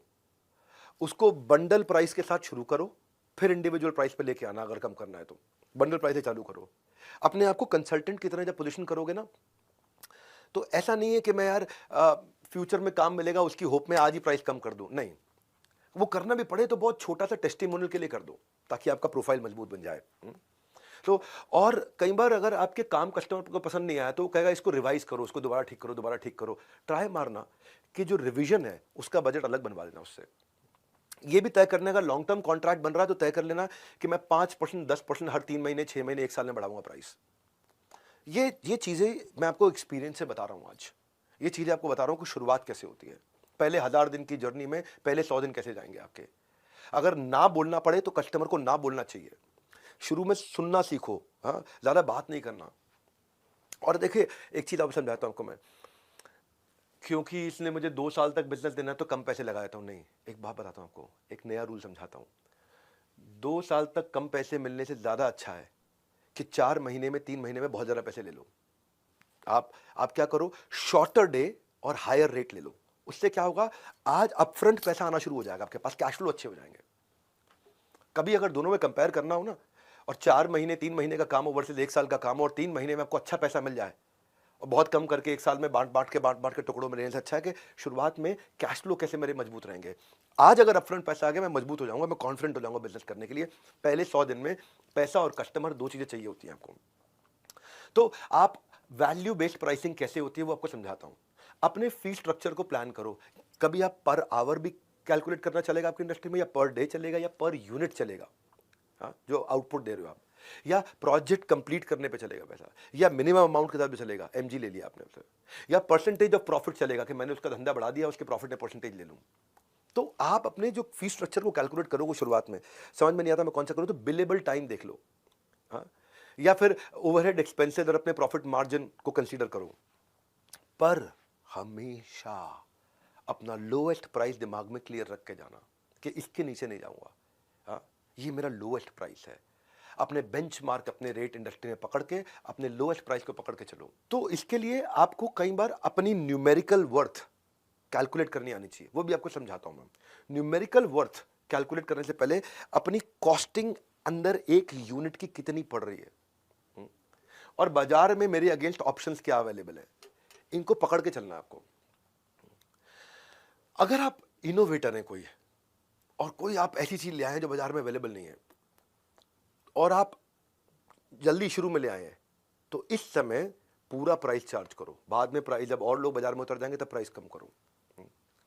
इसके लिए ये पता है, या फिर दूसरी तरफ होता है बैरियर प्राइसिंग, प्राइस इतना कम कर दूं कि मेरा कॉम्पिटिटर ही ना घुस पाए। लेकिन इसमें थोड़ा खतरा भी रहता है। हाँ, प्राइस इतना कर दूं कि कोई और सप्लायर ही ना घुस पाए। इसमें एक मिल्किंग स्किमिंग होता है कि मैंने बढ़िया प्रोडक्ट एस्टैब्लिश कर लिया है, तो और अभी किसी के पास नहीं है, तो मैं इससे मैक्सिमम कमाते जाऊं कमाते जाऊं कमाते जाऊं, लेकिन जब कॉम्पिटिटर आएगा तब तक मैं अच्छा कमा के निकल जाऊंगा। फिर एक होता है पेनिट्रेशन प्राइसिंग। ये क्या है, मेरे को अब इस मार्केट में मेरा प्रोडक्ट एस्टैब्लिश करना है, बढ़िया अभी तक मेरे को रिजल्ट मिल गए, अब मैं ब्रेक इवन प्राइसिंग से पूरी मार्केट एक बार कैप्चर कर जाऊंगा कि मैं एग्रेसिव मार्केटिंग करूंगा ब्रेक इवन प्राइसिंग के साथ में, कि मैं भी कमाऊंगा नहीं, बस मुझे कस्टमर जोड़ने अपने साथ में। पर एक खतरनाक भी होता है, उसको बोलते हैं दूसरी तरफ लॉस लीडिंग। लॉस लीडिंग क्या है कि मैं कॉस्ट जो आ रही है उससे भी कम प्राइस करूंगा, है ना। Cost plus margin is actually price, लेकिन यहां क्या कर दिया, मैंने कॉस्ट से भी नीचे ले आया ताकि सारे कंपटीशन को पहले तबाह करूं, जो जियो ने किया, जियो ने किया। उसने सारे के सारे कंपटीशन को पहले आगे खत्म कर दिया। पहले वो गोल्डन स्टेटमेंट ये है कि जिस दिन आपने अपनी प्राइसिंग में गलती कर दी, आप अपने प्रॉफिट्स को खत्म कर रहे हो। इसलिए प्राइसिंग को समझना बहुत जरूरी है। हाँ, क्योंकि प्राइसिंग के बहुत तरीके हैं। एक तरीका होता है कि मैं पहले फ्रीमियम दूंगा फिर प्रीमियम पे लेके आऊंगा, पहले फ्री में दूंगा फिर प्रीमियम पे लेके आऊंगा। एक तरीका होता है वन टाइम अपफ्रंट चार्ज करूंगा, उसके बाद में छोटा छोटा मेंटेनेंस के लिए लेता रहूंगा। एक होता है कॉस्ट प्लस मॉडल, मेरी जो कॉस्ट आ रही है इसको बनाने में वो आ रही है 78 रुपए, मुझे 78 रुपए के ऊपर 7 रुपए और चाहिए, 85 में बेचूंगा, वो हो गया कॉस्ट प्लस। एक हो गया कि मैं पहली सेल्स में नहीं कमाऊंगा लेकिन अपसेल करके हाई मार्जिन आइटम बेच के कमाऊंगा। एक होता है जैसे वो इंडस्ट्रियल B2B बिजनेस होता है प्राइसिंग का, जिसमें बड़े बड़े बॉयलर लगा दिए जाते हैं इंडस्ट्री में, वो बॉयलर लगा के उसको ऑपरेशन और मेंटेनेंस का पैसा लेते रहते हैं। मैं इस बॉयलर को ऑपरेट करूंगा आपके बिहाफ पे, उसका पैसा कमाऊंगा। जो बड़े पोर्टल्स हैं वो कैसे कमाते हैं, जो ई कॉमर्स के पोर्टल्स हैं या शादी.com जैसे पोर्टल्स हैं, ये लोग ट्रांजैक्शन फी पे कमाते हैं। आपने ट्रांजैक्शन किया, आपस में इंटरैक्ट किया, मैं इस पे कमाऊंगा। कुछ लोग यूजेज पे कमाते हैं, जितना यूज करोगे, मैं सर्वर दे रहा हूँ, AWS दे रहा हूँ, अमेजॉन वेब सर्विसेज क्लाउड दे रहा हूँ, आप जितना इस्तेमाल करोगे उतना कमाऊंगा। एक होता है टेलीकॉम का ARPU, एवरेज रेवेन्यू उतना चाहिए मुझे पर यूजर। फ्रेंचाइज से कमाया जाता है। मैं अलग अलग बातें बता रहा हूँ, हर तरह का कस्टमर अलग तरीके का पैसा देने को तैयार है। इंडस्ट्री के हिसाब से होता है। हैंडसेट मोबाइल की इंडस्ट्री में चले गए अगर आप, तो वहां शुरू में जब मोबाइल का हैंडसेट आता है, शुरू में वो 1 लाख रुपए का फोन होता है, फिर 90,000 का होता है, फिर वही फोन 80,000 का बिकने लग जाता है, फिर वही फोन थोड़े दिन बाद 70,000 रुपए का भी बिकता है। पर रियल एस्टेट में अलग है। रियल एस्टेट में आप जाओगे, आप प्री लॉन्च में फ्लैट खरीदोगे तो हो सकता है आपको 4,000 रुपए स्क्वायर फीट मिल जाए, स्ट्रक्चर खड़ा हो गया 5,000 रुपए स्क्वायर फीट मिल रहा है, फिनिशिंग हो गई 6,000 रुपए स्क्वायर फीट हो गया, वहां के फैमिली रहने लग गई, स्विमिंग पूल चालू हो गया, वहां जिम चल रहा है सोसाइटी के अंदर, अपार्टमेंट के अंदर, वहां सारी एक्टिविटीज बढ़िया चल रही हैं, अब 7,000 रुपए स्क्वायर फीट हो गया। तो इंडस्ट्री के हिसाब से होता है। अगर आपने ओवर प्राइसिंग कर दी तो माल नहीं बिकेगा, अंडर प्राइसिंग कर दी तो प्रॉफिट नहीं कमा पाओगे, दोनों चीजें हैं। तो राइट प्राइसिंग को सीखना जरूरी है। ओवर प्राइसिंग पे माल नहीं बिकता, अंडर प्राइसिंग पे प्रॉफिट नहीं आता। What is the right pricing? अब आपको मैं एक एक करके पकड़ाते जाऊंगा, बहुत बढ़िया चैप्टर्स पे लेके जाऊंगा। जो रिटेन रहेगा वही रिटर्न पाएगा। रिटेन रहो इस प्रोग्राम में, तभी रिटर्न मिलेगा लाइफ में। जो मिस कर देगा वो रिग्रेट करेगा। कॉस्ट नहीं, इसका मतलब ये नहीं कि आप कैजुअल रहोगे, अटेंटिव रहो, पार्टिसिपेट करो, नोट्स बनाओ और 11वें अध्याय की तरफ कहानी को लेकर चलो, वो है नेगोशिएशन। फ्रीलांस का मतलब ये नहीं कि मैं फ्री में काम करूं। If you are good at something, free में करने की जरूरत ही नहीं है आपको उसको। सो क्या करूं फिर मैं, कैसे नेगोशिएट करूं? डोंट गो ब्लाइंड, तैयारी करके जाओ। If you don't prepare, you have to repair. जिस कस्टमर के पास जा रहे हो उसके फाइनेंशियल्स पढ़ो, उसके बारे में प्रेस में पढ़ो, उसके रिव्यूज पढ़ो, उसके अगेंस्ट क्या कंप्लेंट हो रही है पढ़ो, उसकी वेबसाइट्स को पढ़ो, उसके ब्लॉग को पढ़ो, उसके सोशल मीडिया फीड्स को पढ़ो। जब आप तैयार होकर जाओगे ना, तो आप घबराहट के मारे नेगोशिएट नहीं करोगे। You don't negotiate out of fear, but never fear to negotiate. ये कैसे करोगे आप, मैं बताता हूं आपको। आपको अपना मस्ट हैव पता होना चाहिए, ये मेरा डील ब्रेकर है, ये मेरा डील मेकर है। You do not get what you want, you get what you negotiate. बड़ा इंपॉर्टेंट चैप्टर है ये। शुरुआती बिजनेस में ना समझ में नहीं आता मैं नेगोशिएट कैसे करूं।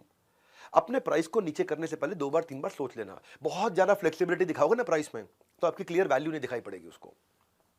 आप एक्सपेक्ट नहीं कर सकते अपने क्लाइंट से कि वो आपको रिस्पेक्ट करेगा, क्योंकि आप बार बार फ्लक्चुएट कर रहे हो अपने रेट्स के बारे में, तो वो और बाद में आपको रेज करने में भी दिक्कत आएगी और मार्केट में भी बात फैल जाएगी। ज्यादा फंस गए, साइलेंट हो जाओ। कहीं नेगोशिएशन में दिक्कत आ रही है, when in doubt stay silent.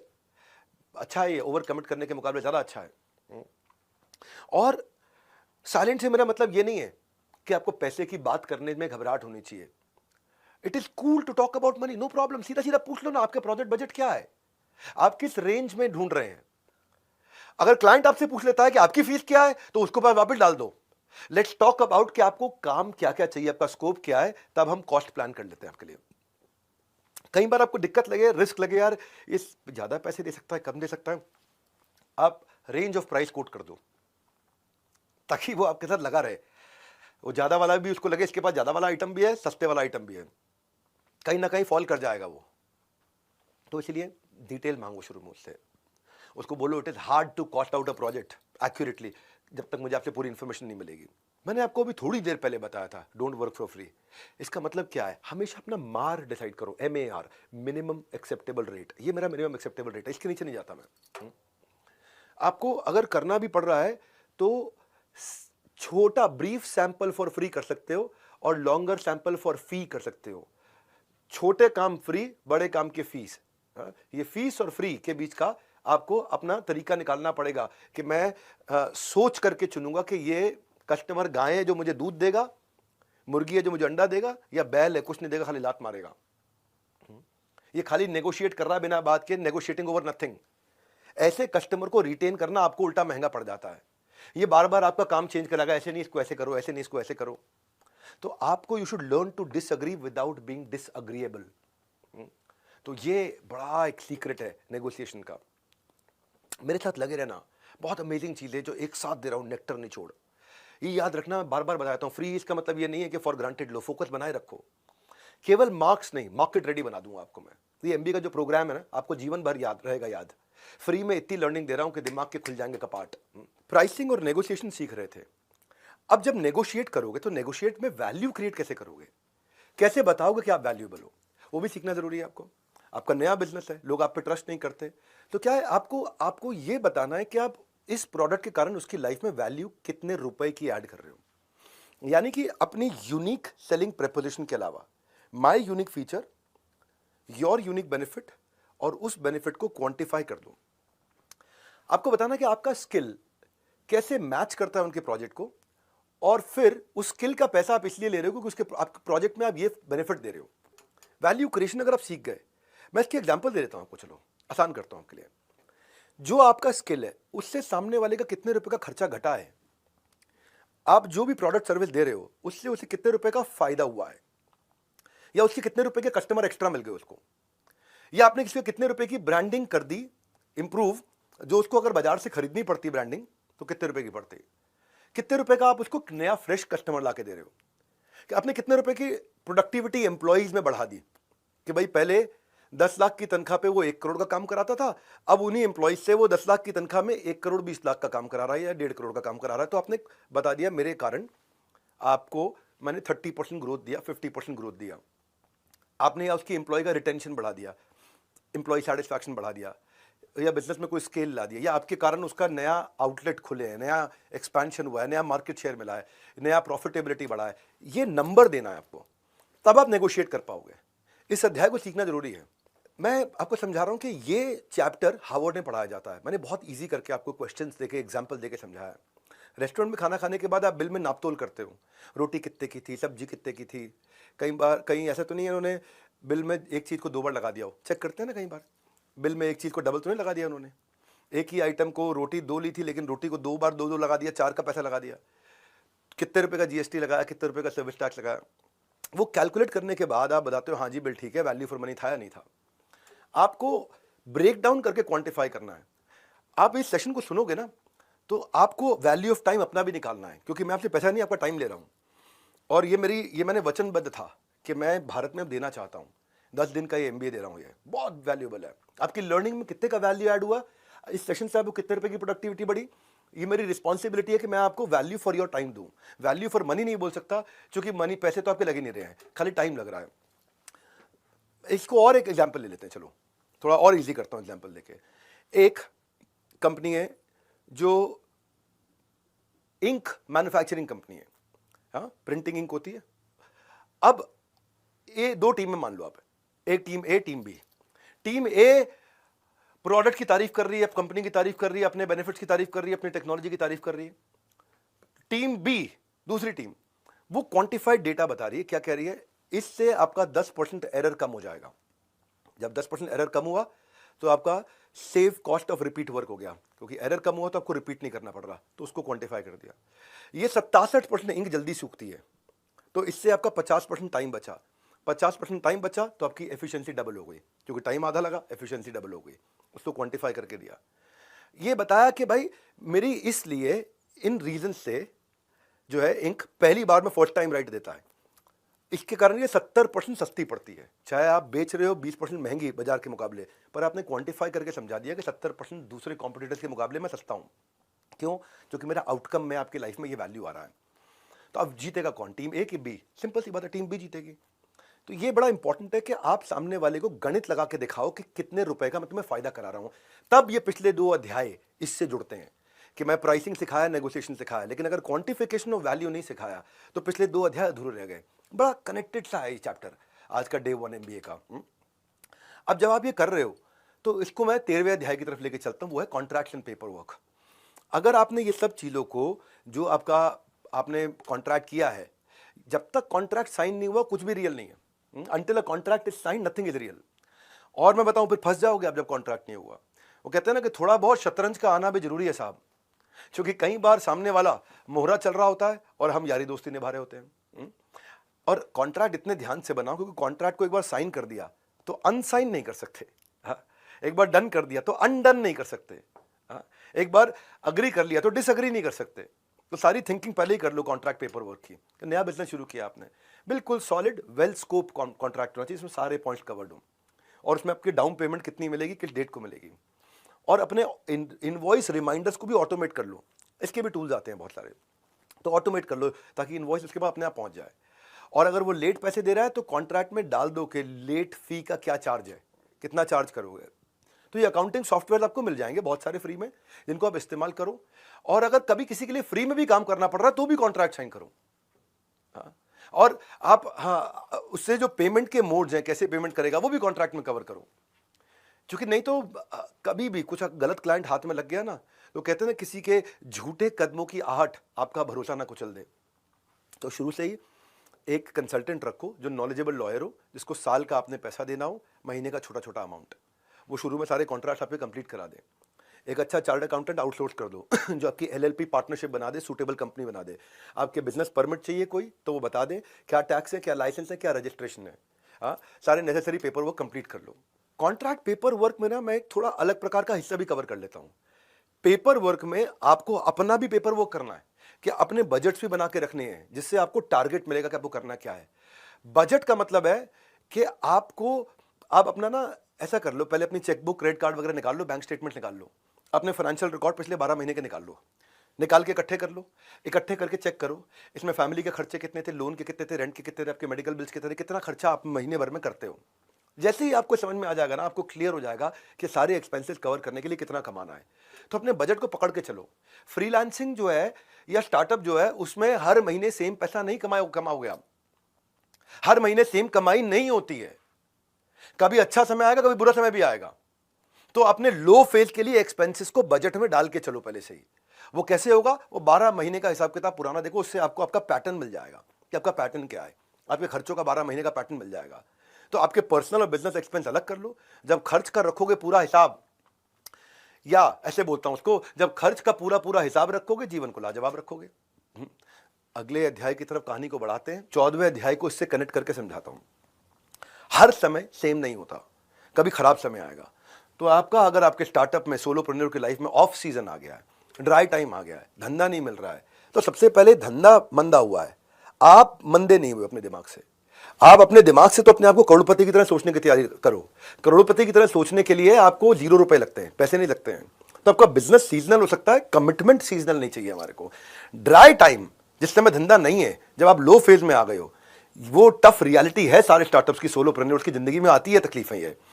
तो आपको क्या करना है इस समय में, आपको ये सोचना है कि यार इस टाइम के लिए मैं प्रिपेयर कैसे करूंगा।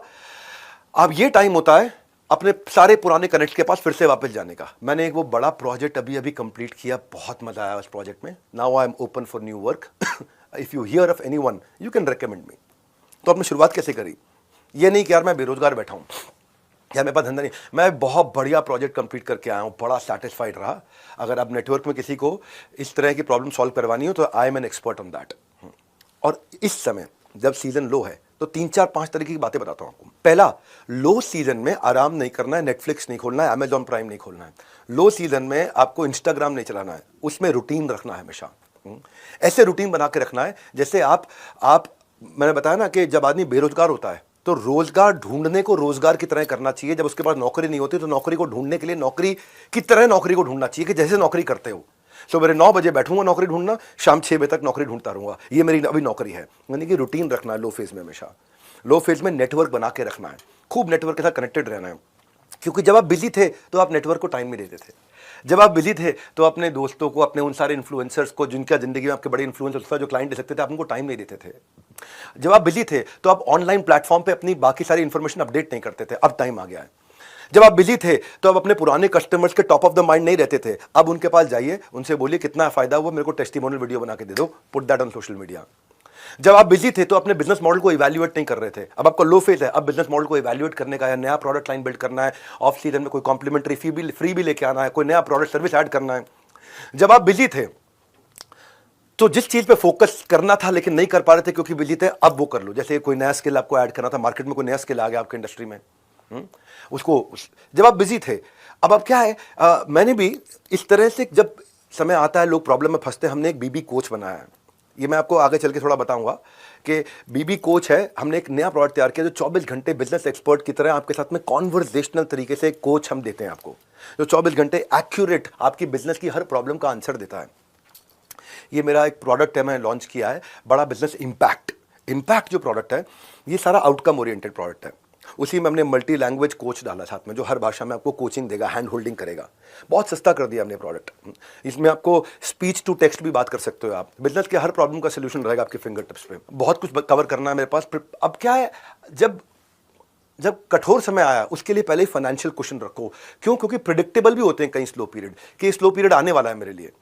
कहीं पोस्ट हॉलीडे होते हैं स्लो पीरियड, टैक्सेस के बाद होते हैं, या वेडिंग सीजन के टाइम पे होते हैं, या जिस समय न्यू ईयर के टाइम पे होते हैं कि लोग चले जाते हैं, ट्रैवल करते हैं। Money saved is money earned, क्यों? जो प्रिडिक्टेबल है वो। फिर लेकिन ऐसा भी होता है कि कई जगह सीजन एक रीजन के हिसाब से होता है। गर्मियों का सीजन साउथ में 12 महीने रहता है, दिल्ली में, नॉर्थ इंडिया में आधा टाइम गर्मी और थोड़ा टाइम सर्दी रहती है। तो जहां पे सीजन है आपका, वहां चले जाओ, या अपने सीजन को एक्सटेंड करो। जैसे ही सीजन आने वाला हो, सीजन जाने वाला हो, जाने से पहले डिस्काउंट्स देकर के अपनी सारी इन्वेंट्री निकाल दो। जब आप बिजी थे तो आप कंटेंट मार्केटिंग नहीं कर रहे थे, अब लो फेज में हो, इस समय कंटेंट मार्केटिंग चालू कर दो, टेक्नोलॉजी ऑटोमेशन चालू कर दो, वेंडर से मीटिंग चालू कर दो, नए वेंडर, इंटरनेशनल वेंडर से बातचीत करनी शुरू कर दो। अब आप रिटेंशन पे काम करो। जो कस्टमर्स को पहले सर्विस दे चुके हो, आप उनके साथ टच में नहीं थे, उनके साथ टच में आ जाओ। तो जब सीजन नहीं है बहुत कुछ किया जा सकता है। इसलिए बड़ा इंपॉर्टेंट अध्याय था ये आपके लिए कि हर समय एक समान नहीं होता, तो क्या करना है। अब आप चलते हैं, मैं मार्केटिंग जो सिखाने वाला हूं आपको आने वाले दिनों में, उससे पहले एक कस्टमर को जब आप एक्वायर कर रहे हो उसकी कॉस्ट को भी कैलकुलेट करना सीखना है। ये है मेरा 15वां अध्याय। तो मेहनत तो आप कर रहे हो कस्टमर लाने में, लेकिन कस्टमर लाने का क्या खर्चा है वो भी कैलकुलेट करना है। जैसे यंगस्टर्स में कोक का क्रेज है, बिजनेस में कोका का क्रेज है। कोका मतलब कॉस्ट ऑफ कस्टमर एक्विजिशन, एक कस्टमर को लाने में मैं कितना रुपया लगा रहा हूं। कोका आपका बिजनेस बना भी सकता है, बिगाड़ भी सकता है। कितना रुपया लगता है मेरा, एक बेचारा रिटेलर को भी नहीं मालूम है कि मैंने कितना रुपया लगा दिया ये नए ग्राहक को लाने में अपनी दुकान पे, नहीं मालूम होता उसको। और पुराने कस्टमर को अगर आप दोबारा ला पा रहे हो तो वो 7 गुना सस्ता पड़ता है। नया कस्टमर लाना हमेशा 7 गुना महंगा पड़ता है। तो क्या मैं ऐसा करूं कि मेरे कस्टमर का लाइफ स्पैन बढ़ जाए। इसको बोलते हैं life time value of customer. Customer का लाइफ स्पैन बढ़ जाए, मेरे से नंबर ऑफ ट्रांजैक्शन ज्यादा कर ले। लाइफ टाइम वैल्यू मतलब ये एवरेज रेवेन्यू होता है कि मैं कस्टमर के और मेरे जिंदगी भर में हम दोनों के रिश्ते में कितना पैसा इससे ले सकता हूं। इसको बोलते हैं कस्टमर लाइफ टाइम वैल्यू। जितना लंबे समय तक कस्टमर आपके साथ परचेज करता रहेगा, उतना कस्टमर को लाने की कॉस्ट अपने आप घटती चली जाएगी आपके।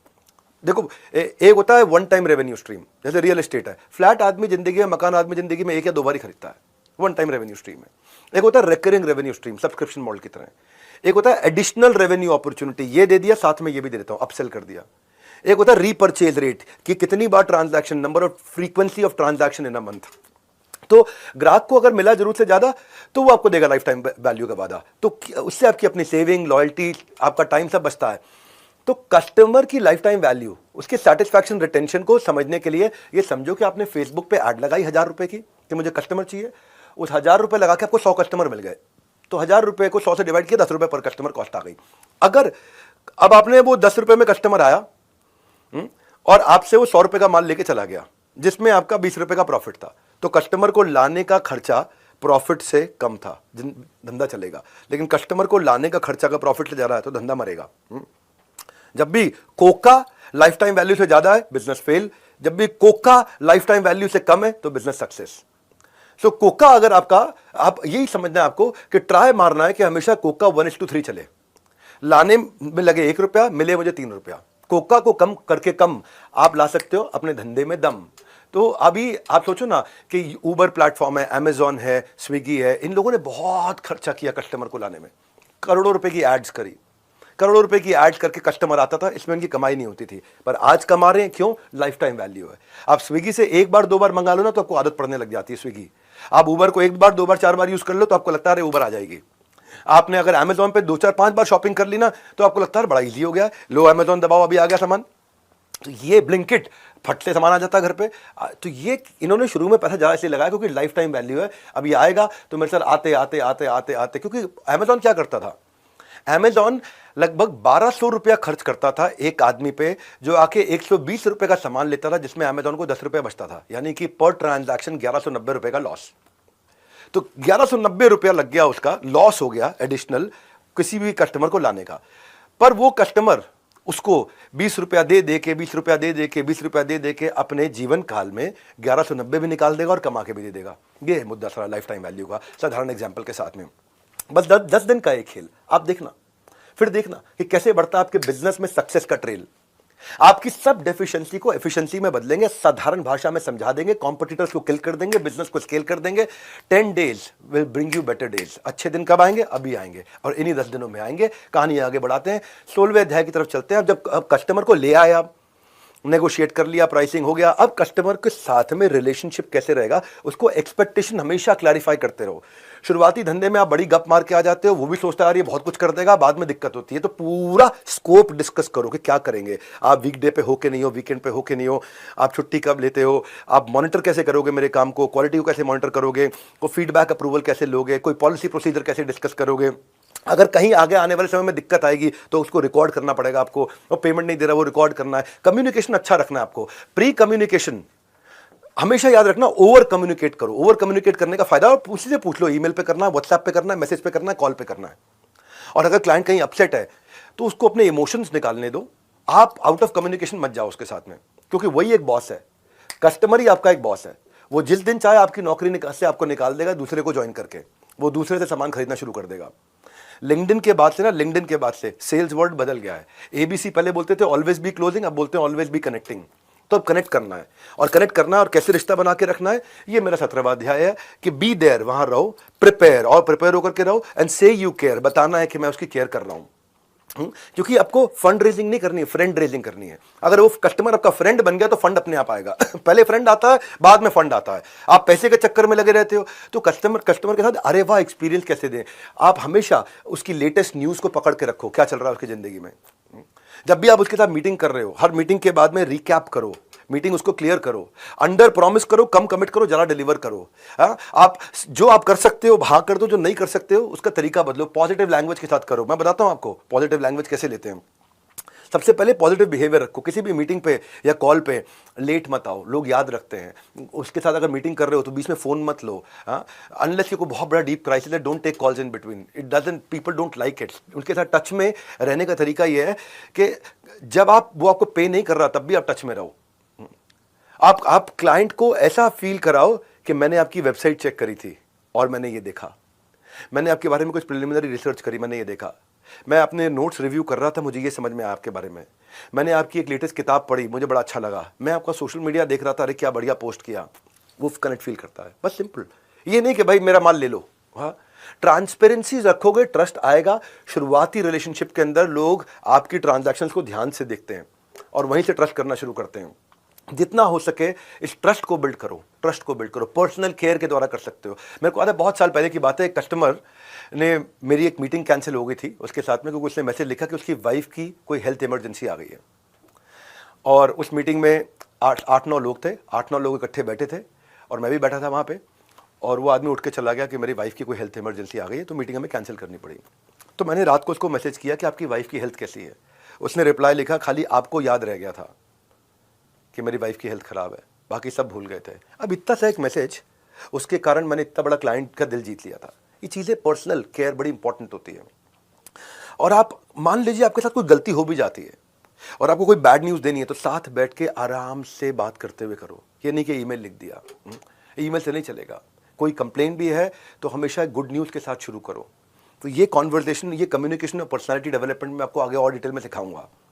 आप हमेशा सोल्यूशन ओरिएंटेड बात करो, पॉजिटिव बात करो, और राइटिंग में हो सके तो कंप्लीट करो डिस्कशंस को। रेपुटेशन अपनी बिल्ड करो, क्योंकि रेपुटेशन करेंसी है। अगर आपको कोई नेगेटिव बात करनी भी है तो मैं आज आपको टेक्निक बताता हूं। एक स्टेटमेंट होती है आई कांट स्टेटमेंट और होती है आई कैन स्टेटमेंट। कोई काम अगर आप नहीं भी कर सकते तो उसको भी आई कांट की जगह आई कैन में परिवर्तित किया जा सकता है। जैसे मान लो आप 3 बजे तक फोन पे बात नहीं कर सकते, तो ये मत बोलो कि I can't do a call until 3 PM, मैं 3 बजे तक बात नहीं कर पाऊंगा, मत बोलो। आप ये बोलो कि 3 से 5 मैं अवेलेबल हूं, आपको क्या टाइम सूट करता है। चेंज हो गया ना लैंग्वेज, टोन चेंज हो गया। From 3 to 5 PM I am available, what would be a good time for you. जैसे किसी ने कोई काम दिया, आपको लगता है इतने कम टाइम में तो हो ही नहीं सकता, तो ये मत बोलो the deadline is too tight, ये काम नहीं हो सकता। आप बोलो I can deliver it by Tuesday. Positive हो गया, आई कांट को आई कैन करना है। जैसे वो बोलता है कि आपने बोला है कि मैं I can't start for 3 months, I am busy. वो कहने की जगह बोलना है I would love to work with you if we can start in the month of June. तो अपने आई कांट को आई कैन करना हमेशा। वो पॉजिटिव लैंग्वेजेस इंपॉर्टेंट होती है शुरुआती बिजनेस में। आपको आई can't start until I receive the initial payment, पहले पेमेंट करो तब चालू करूंगा, नहीं तो नहीं कर पाऊंगा। तो आप इसकी जगह कह सकते हो कि I look forward to working with you after the receipt of initial payment. मैं ये नहीं बोल रहा हूं कि क्लाइंट को आप डोमिनेट करने दो, पर मैं बोल रहा हूं कि कम्युनिकेशन के तरीके को बदलना है। ये मेरा बीच में एक दिन आने वाला है जहां मैं आपको कम्युनिकेशन और पर्सनालिटी पे बात करूंगा। आपको तो कई बार टफ क्लाइंट्स मिलेंगे आपको, और टफ क्लाइंट से बाहर निकलना है तो उसकी स्ट्रैटेजी भी आपके पास होनी चाहिए। ये 10 दिन आपके लिए लाइफ बदल दूंगा मैं आपकी। ये MBA को पूरा अटेंड करना है आपको, हर बात नोट करते रहना है, क्योंकि कहीं भी फ्री में इस तरह का ज्ञान नहीं मिलता है। मैं चलता हूँ अब, क्योंकि अब आपको कस्टमर्स मिल रहे हैं, अब आपका बिजनेस बढ़ते जा रहा है, बढ़ते जा रहा है, तो अब आपको क्या करना है, अब नेक्स्ट मार्केट की तरफ भी मूव करना है। तो नेक्स्ट न्यू मार्केट मेरा 18वां अध्याय है। इसमें आपको जब भी कहीं नई मार्केट में जाओगे तो आपने टेस्ट कर लिया अपने प्रोडक्ट को, टेस्ट कर लिया तो आप आउटर मार्केट में गैप्स ढूंढो और वहां पे भी एक छोटी मार्केट से शुरू करो जो पेरीफेरी में होगी। जैसे मान लो आप दिल्ली में हो तो दिल्ली का पेरीफेरी क्या है, गाजियाबाद के आगे का हिस्सा हापुड़ तक चले जाऊं, फरीदाबाद के आगे का हिस्सा बल्लभगढ़ तक चले जाऊं, नोएडा का आगे का हिस्सा ग्रेटर नोएडा तक चले जाऊं, गुड़गांव के आगे का हिस्सा मानेसर से आगे चले जाऊं। वहां पे बहुत लोगों का फोकस नहीं होगा, वहां पे कस्टमर आपको आसानी से मिलेगा। यानी कि पेरीफेरी में जाओ। और वहां पे भी अगर माल बेच रहे हो, कोई माल पहुंचा रहे हो, तो शुरुआत में माल डंप मत करो, कम क्वांटिटी दो, क्रेडिट मत दो डिस्ट्रीब्यूटर को। अगर डिस्ट्रीब्यूटर को माल दे रहे हो, टाइम से पेमेंट लो, और दूसरी सर्विस से पहले पहली की पेमेंट जरूर ले लो। ये रूल बना लो अपनी लाइफ में। ये नहीं कि दूसरी पे वो बोला पिछली की दूंगा, आप दूसरा भी भेज दो माल। तो हमेशा सेकंड सप्लाई पे फर्स्ट की पेमेंट ले लो। एक सप्लाई लेट कर दे चल जाएगा, लेकिन अगर 2, 3, 4 सप्लाई लेट होने लगी तो पैसा मरने के चांसेस बढ़ जाते हैं। अपनी क्रेडिट लिमिट, जिसको भी माल दे रहे हो, सर्विस दे रहे हो, जो भी दे रहे हो, प्रोडक्ट दे रहे हो, उसके साथ क्रेडिट लिमिट डिसाइड करके चलो पहले से ही। आपको शुरुआत में डेप्थ बिल्ड करनी है, विड्थ नहीं। मैं पूरे देश में बेचूंगा, पूरी दुनिया में बेचूंगा नहीं। शुरू में एक मार्केट को जीतना है। जब उस मार्केट में आपका मार्केट शेयर बढ़ गया, 10, 20, 30% हो रहा है, तब आप अगले मार्केट में मूव करो। तब पहली मार्केट के अंदर पूरी विजिबिलिटी बना लो, वहां पे आपके पास में डिस्ट्रीब्यूशन चैनल आपके साथ लॉयल हो जाए, वहां के लोग आपके साथ लॉयल हो जाए, वहां का कस्टमर आपके साथ लॉयल हो जाए। फिर उसके बाद आप अपने कमर्शियल टर्म्स को अक्रॉस ट्रेड, अक्रॉस कंट्री आप धीरे धीरे बिल्ड कर सकते हो। आप जहां भी जाओगे उसका मार्केट साइज पूरा समझो। ध्यान रखो, जब आप जल्दीबाजी में चले जाते हो ना, मार्केट मिल गया और टीम नहीं है तो अपॉर्चुनिटी लॉस है। और कई बार हम क्या करते हैं, मार्केट ठीक से मिली नहीं, टीम पहले हायर कर ली तो कैश लॉस है। मार्केट जब मिल गई, टीम नहीं है आपके पास, अपॉर्चुनिटी लॉस है। मार्केट आपको नहीं मिली लेकिन टीम पहले ही हायर कर ली, यानी कि कस्टमर आपको नहीं मिला, टीम पहले हायर कर लिया, तो कैश लॉस है। तो इसका बैलेंस करना है। नई की पहचान कर, बेहतर से बेहतर का अनुमान कर मेरे भाई। नेक्स्ट न्यू मार्केट जो है ना, आप पहले फोकस पायलट मार्केट में सफल नहीं है तो नहीं जाना। पहले बिजनेस खड़ा करना है, बाद में बड़ा करना है। पहले देखना है आपको कि ये सफल हो गया, अब मैं देखता हूं अगली मार्केट की अपॉर्चुनिटी साइज क्या है। और मेरे पास 3 चीजें हैं, टीम, टेक्नोलॉजी और ट्रेनिंग। अगर मेरे पास टीम ठीक है वहां पहुंचने के लिए, मेरे पास टेक्नोलॉजी जिससे मैं ट्रैक और एफिशिएंसी कर ला सकता हूं, और ट्रेनिंग पूरी दे दी है ताकि वो माल जाकर के बेच के आए, तब आप नेक्स्ट न्यू मार्केट में एंटर करते हो। और इसके लिए फोकस पायलट मार्केट में सफल होने के लिए आपका कोर अब आपको मिलना शुरू हो गया है। आपका एक्सपीरियंस आ गया फोकस पायलट मार्केट में कि आपका कोर क्या है, कस्टमर आपके पास क्यों आ रहा है, वो एक सिंगल चीज है जो आपकी कंपनी को आगे बढ़ा रही है, वो एक चीज क्या आपके पास ऐसी जो आपको प्रोटेक्शन देती है आपके धंधे में, जिसके चक्कर में आपका उधार पे या डिस्काउंट पे माल बेचने से आप बच के निकल आए हो। वो क्या चीज है जो आपने फोकस पायलट मार्केट में सीखी है, अब उसको मल्टीप्लाई करके जाना है। कोर ये वो एडवांटेज है आपका। कोर क्या होता है? ये वो एडवांटेज है जो आपको हमेशा कंपटीशन से आगे रखने वाला है। उसको फोकस पायलट मार्केट में एक्सपीरियंस करके निचोड़ के निकालना है आपको, उसको बाहर निकाल के ले आओ कि ये मेरा कोर है, ये मुझे पता लग गया। स्टार्टअप की सक्सेस जो है ना वो कोर से निकल के आती है। यार ये मेरा कोर है, ये मेरी पकड़ में आ गया, इसके चक्कर में कस्टमर मुझे छोड़ता नहीं, अब इसको लेके जाऊंगा। ये था फोकस पायलट मार्केट का एक्सपीरियंस स्केल करने से पहले। कोर वो सीक्रेट सॉस है जो कॉन्सेंट्रेटेड तरीका है आपको डिफरेंशिएट करने का बाकियों के मुकाबले। कोर वो एक क्लियर स्ट्रेंथ है जो क्लैरिटी देती है आपके इन्वेस्टर को कि यार इसमें पैसा लगा दो। कोर फर्स्ट मूवर एडवांटेज नहीं होती, मैं सबसे पहले आया। Core first mover advantage, fast mover आएगा, फर्स्ट मूवर को खा जाएगा। कोर वो चीज है जिसके कारण आसानी से मार्केट बिना डिस्काउंट दिए, बिना उधार दिए मिलती चली जाती है। कोर कैसे बिल्ड करते हैं? 3 चीजें याद रखना कोर बिल्ड करने के लिए। अपने फोकस पायलट मार्केट के एक्सपीरियंस में आज के पहले दिन एमबीए में ये बता रहा हूं आपको फोकस पायलट मार्केट में कोर निकाल के उठना ही है, नहीं तो बढ़ाना नहीं है धंधा। आप तैयार ही नहीं हुए, आपके पास में प्रोडक्ट मार्केट फिट आप नहीं कर पाए डिफाइन। अब आप कहोगे यार मेरे को कैसे पता चलेगा कोर है मेरे पास में? 3 चीजों से पता चलेगा। कोर यूनिक होता है, केवल आपके पास है। कोर कस्टमर के लिए बहुत इंपॉर्टेंट होता है, और कोर वो होता है जिसको आप ग्रो कर सको। अब 3 चीजें क्या हो गई, ध्यान रखना, इशारे से करता हूं, अपने एक्शन से समझाता हूं।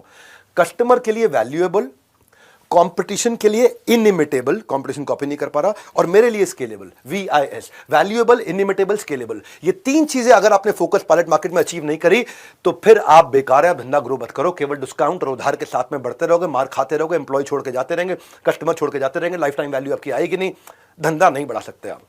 और कोर हो गया अगर आपके पास में कोई कस्टमर के लिए बहुत वैल्यूएबल है, कस्टमर को चाहिए ही चाहिए, बहुत इंपॉर्टेंट है कस्टमर के लिए, वो हो गया वैल्यूएबल, कस्टमर आपको पैसा देगा, एडवांस से पैसा देगा।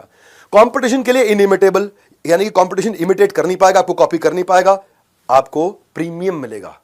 आप 100 रुपए की चीज सब 110 में बेच रहे हैं, आप 130 में बेचोगे और कमांड करो मार्केट को। और मेरे लिए स्केलेबल, क्या मेरे पास टेक्नोलॉजी, टीम और ट्रेनिंग है कि मैं इसको स्केल करके लेके जा सकूं? ये VIS आज का पकड़ लो। How to start a startup में फोकस पायलट मार्केट के अंदर आपको अपना VIS उठा के ही जाना है, आगे निकाल के ही जाना है। इस पे समय लगाया मैंने पूरा।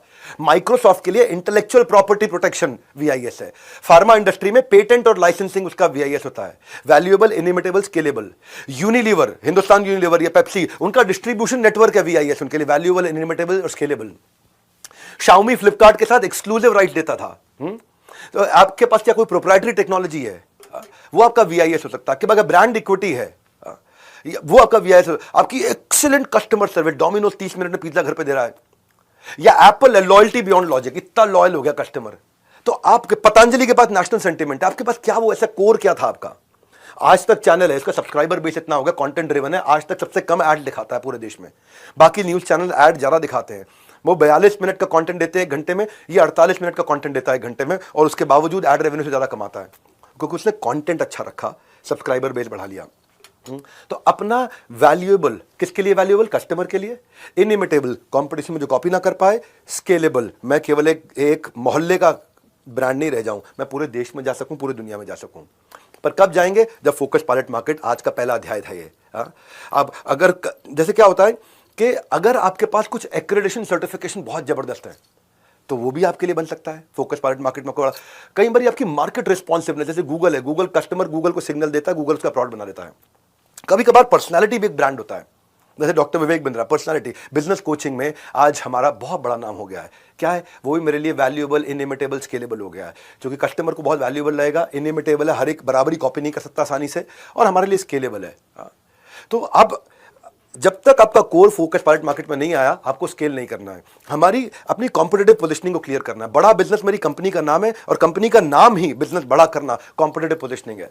ये 10 डे एमबीए के बारे में बाकी लोगों को भी जरूर बता देना, बहुत फायदा होने वाला लोगों को। हाँ, मैं कॉम्पिटिटिव पोजीशनिंग के बारे में आपको समझाया, अब आते हैं स्केल करने की और स्ट्रैटेजीज पे। कोर को और अच्छे से अलग प्रकार से सीखते हैं। मैं आपको अलग अलग मॉडल देता हूं स्केल करने के।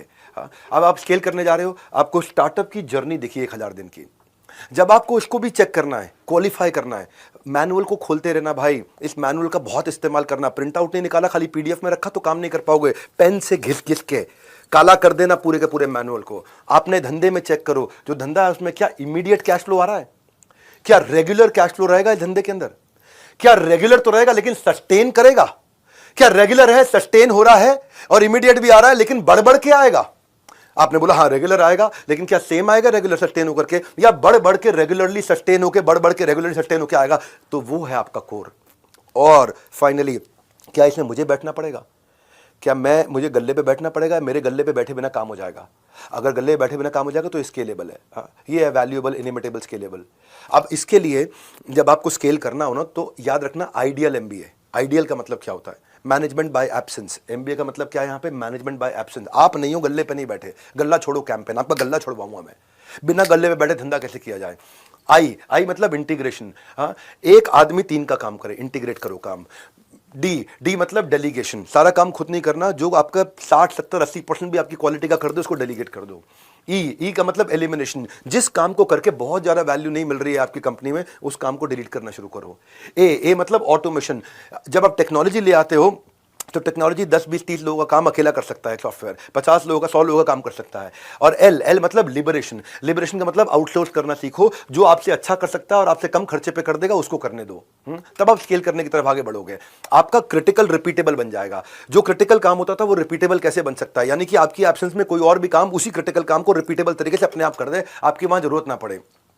और जब आप ऐसा करते हो, अब आपको स्ट्रैटेजीज की तरफ बढ़ना है। स्ट्रैटेजी के चैप्टर में मैं तीसरे दिन आपको बताऊंगा कि देखो रेवेन्यू बढ़ाने के लिए क्या करना है। ज्यादा कस्टमर मतलब ज्यादा टर्नओवर, या ज्यादा ट्रांजैक्शन कर ले वही कस्टमर तो ज्यादा टर्नओवर, या फ्रीक्वेंटली ट्रांजैक्शन करे लॉयल हो जाए तो ज्यादा टर्नओवर, या ज्यादा महंगी आइटम बेचूंगा मैं तो ज्यादा टर्नओवर, या मैं ज्यादा प्रोडक्ट्स ऐड कर दूं तो ज्यादा टर्नओवर। अब मेरे लिए कौन सी स्ट्रैटेजी ठीक है, ये मैं आपको तीसरे दिन बताऊंगा कि स्ट्रैटेजी को आगे लेकर चलना है। पर याद रखिएगा, जब आप स्केल करने जा रहे हैं, कोर आपको मिल गया, फोकस पार्ट मार्केट सक्सेस हो गई, अब मायोपिक मत रहो, थोड़ा सा बाहर निकलो, रैट रेस से बाहर निकलो। पेचेक टू पेचेक मत सोचो। आप ये सोचो कि आपका नेक्स्ट ईयर और नेक्स्ट टू नेक्स्ट ईयर क्या होने वाला है। थोड़ा सा दूर देखो, थोड़ा जूम आउट करो, नए प्रोडक्ट डेवलपमेंट के बारे में सोचो, नई ज्योग्राफी के बारे में सोचो, नए स्किल सेट के बारे में सोचो। ये तो पहले दिन का किक दे रहा हूं, अभी आपको 9 दिन बाकी है, लंबी छलांग लगाएंगे, ग्रोथ का ग्राफ बनाएंगे, इनसाइड रूम होकर के भी आउटसाइड ऑफ द बॉक्स सोच और इमेज तैयार करेंगे, और 10 दिन इसके लिए एकदम काफी है। फाइनली मेरा 20वां अध्याय आज का, सोलोप्रेन्योर से एंटरप्रेन्योर कैसे बनता हूं मैं। अब आने वाले समय में जब आपका फोकस पायलट मार्केट ठीक हो गया, मार्केट समझ में आ गई, आपने प्रोडक्ट को पिच कर दिया, देख लिया कि अब एक्सपेंशन के लिए रेडी हो गए, कोर निकल आया, अब अपना प्राइस बढ़ाना शुरू करोगे। अब आप हाई टियर क्लाइंट को पास जाओगे, अब आप सिलेक्टिव हो जाओगे, ये काम लूंगा ये नहीं लूंगा। अब आप काम को सब कॉन्ट्रैक्ट भी करना शुरू करोगे, अब आप पैसिव इनकम स्ट्रीम्स बिल्ड करोगे। जिंदगी में वो बन सकता है बड़ा जो कि पहले से ही है तैयार खड़ा। इसीलिए जो पहला अध्याय था आज का बड़ा इंपॉर्टेंट था कि भाई मैं कब समझूंगा कि अब मेरा बिजनेस खड़े होने के लिए तैयार हो रहा है, जो कि मैं अब जोग्राफिकल एक्सपेंशन करूंगा। अब जब मैं एक्सपैंड करने जा रहा हूं तो मुझे क्या सोचना है, किन चीज़ों का ध्यान रखना है। मुझे ये देखना है कि मैं जिस मार्केट में जा रहा हूं वहाँ रिसोर्सेज हैं कि नहीं है, वहाँ रॉ मटेरियल मिल रहा है कि नहीं मिल रहा, वहाँ मैन पावर मिल रही है कि नहीं मिल रही। जहाँ मैं जा रहा हूँ क्या वहाँ मैं कंसोर्शियम बना सकता हूँ, किसी के साथ पार्टनरशिप कर सकता हूँ, क्योंकि नया रीजन है। जहाँ मैं जा रहा हूँ क्या मैं वहाँ कहीं से बाजार से, विदेश से कोई टेक्नोलॉजी ट्रांसफर अग्रीमेंट लेके आ सकता हूँ कि भाई टेक्नोलॉजी आपकी यहाँ यूज़ कर लूँगा, उसको किराया आपको दे दूंगा। हाँ, क्या मैं जब मैं जा रहा हूँ बाहर, क्या मेरी होम मार्केट सैचुरेट हो गई है, क्यों जा रहा हूँ मैं। अभी पहले ये मार्केट तो पूरी खाई नहीं, वैसे ही भागे जा रहा हूँ, मेरे को स्केल करना है। ये चीज़ें सोचने की हैं जो मैं बता रहा हूँ, बहुत वैल्यूएबल चीज़ें दे रहा हूँ आपको।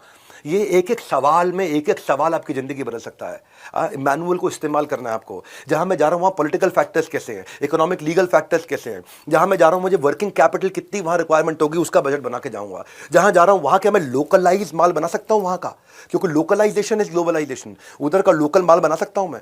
जहाँ मैं जा रहा हूँ क्या मैं वहाँ किसी छोटी कंपनी को जो अच्छा नहीं कर पा रही उसको खरीद लूँ और उसके माध्यम से वहाँ आगे बढ़ जाऊँ। इनऑर्गेनिक स्ट्रैटेजीज को एक्विजिशन बोलते हैं। क्या मैं जहाँ जा रहा हूँ वहाँ मेरे को डिस्ट्रीब्यूशन नेटवर्क, सुपर स्टॉकेस्ट और सीएनएफ मिल सकता है जिसके द्वारा मैं वहाँ डिस्ट्रीब्यूट कर सकूँ। भाई लोगों जब भी घूमने फिरने जाते हैं ना कि यार मैं यूएस घूमने जा रहा हूँ, दुबई जा रहा हूँ, या मैं ऑस्ट्रेलिया जा रहा हूँ, यूरोप जा रहा हूँ, स्विट्जरलैंड जा रहा हूँ, अकेले जाने में वो मजा नहीं है, जब आप परिवार के साथ जाते हैं, पूरी टीम्स के साथ जाते हैं, तब आता असली आनंद, वो एक्सपीरियंस होता है। तो सोलोप्रेन्योर से एंटरप्रेन्योर बन के आगे जाना है जीवन में। डायनामिक्स और डायमेंशन दोनों बदल जाते हैं, और इसके लिए आपको जरूरत पड़ेंगे फ्रेमवर्क। इस फ्रेमवर्क के बारे में आने वाले दिनों में बताऊंगा। मेरे बीबी इम्पैक्ट के बारे में 52 पावरफुल फ्रेमवर्क दिए हैं, जो मेरा नेक्स्ट प्रोडक्ट हमने लॉन्च किया है, जो मेरे लीडरशिप फनल के फ्रेमवर्क्स हैं, इंप्लीमेंटेबल, आउटकम ओरिएंटेड है। और जो आने वाले मेरे दिन है, जो मेरा अभी मार्केट रिसर्च और प्रोडक्ट डेवलपमेंट का है, उसमें मैं कल बताऊंगा कि प्रोडक्ट की तैयारी कैसे की जाती है। अब एक एक टॉपिक को लूंगा। अभी सोलोप्रेन्योर से एंटरप्रेन्योर की जर्नी ली है, how to start a startup. अब एक एक टॉपिक लेते जाएंगे कि अब आप जो प्रोडक्ट तैयार करोगे तो उसकी डिटेल में जाऊंगा मैं, कैसे कंज्यूमर बिहेवियर कैसे है, थिंकिंग फ्रेमवर्क क्या होते हैं, लिटमस टेस्ट क्या होता है, बेट एंड हुक मॉडल क्या होता है, मार्केट रिसर्च कैसे करेंगे। जब स्ट्रैटेजी के दिन आऊंगा तीसरे दिन, तो वहां leadership in pipeline, score board, issue based strategy, scenario analysis, competitive collaborative strategy. इतना बढ़िया कंटेंट हिंदी भाषा में एग्जांपल्स के साथ में नहीं मिलता। ये पहला दिन था, पहला अध्याय, पहला एपिसोड। बस जो मेरे साथ 10 दिन का बिंज वॉच कर जाएगा, बिंज वॉच करते हो ना, बिंज वॉच कर जाएगा, बिजनेस के बॉक्स ऑफिस पे ब्लॉकबस्टर हो जाएगा। ना कैश, ना चेक, ना यूपीआई। मैंने बस आपका टाइम मांगा है, मुझे और कुछ नहीं चाहिए। कंसिस्टेंसी आपकी कॉस्ट है। कंसिस्टेंट रहना 10 के 10 दिन, और एग्जाम जरूर देते रहना। अभी के अभी एग्जाम दे दोगे तो अभी आपको फ्रेश है, याद रहेगा, नोट्स बना लेना। और डिसिप्लिन आपकी मेरे को फीस है, डिसिप्लिन की फीस चाहिए मुझे। लर्निंग का ये डोज जब लोगे आप हर रोज, तो आप अपने आप आगे बढ़ते चले जाओगे। हमारे साथ जुड़े रहने के लिए, इस MBA 10 डे MBA को ज्वाइन करने के लिए आप सबका हृदय की गहराई से प्रेम पूर्वक बहुत बहुत धन्यवाद।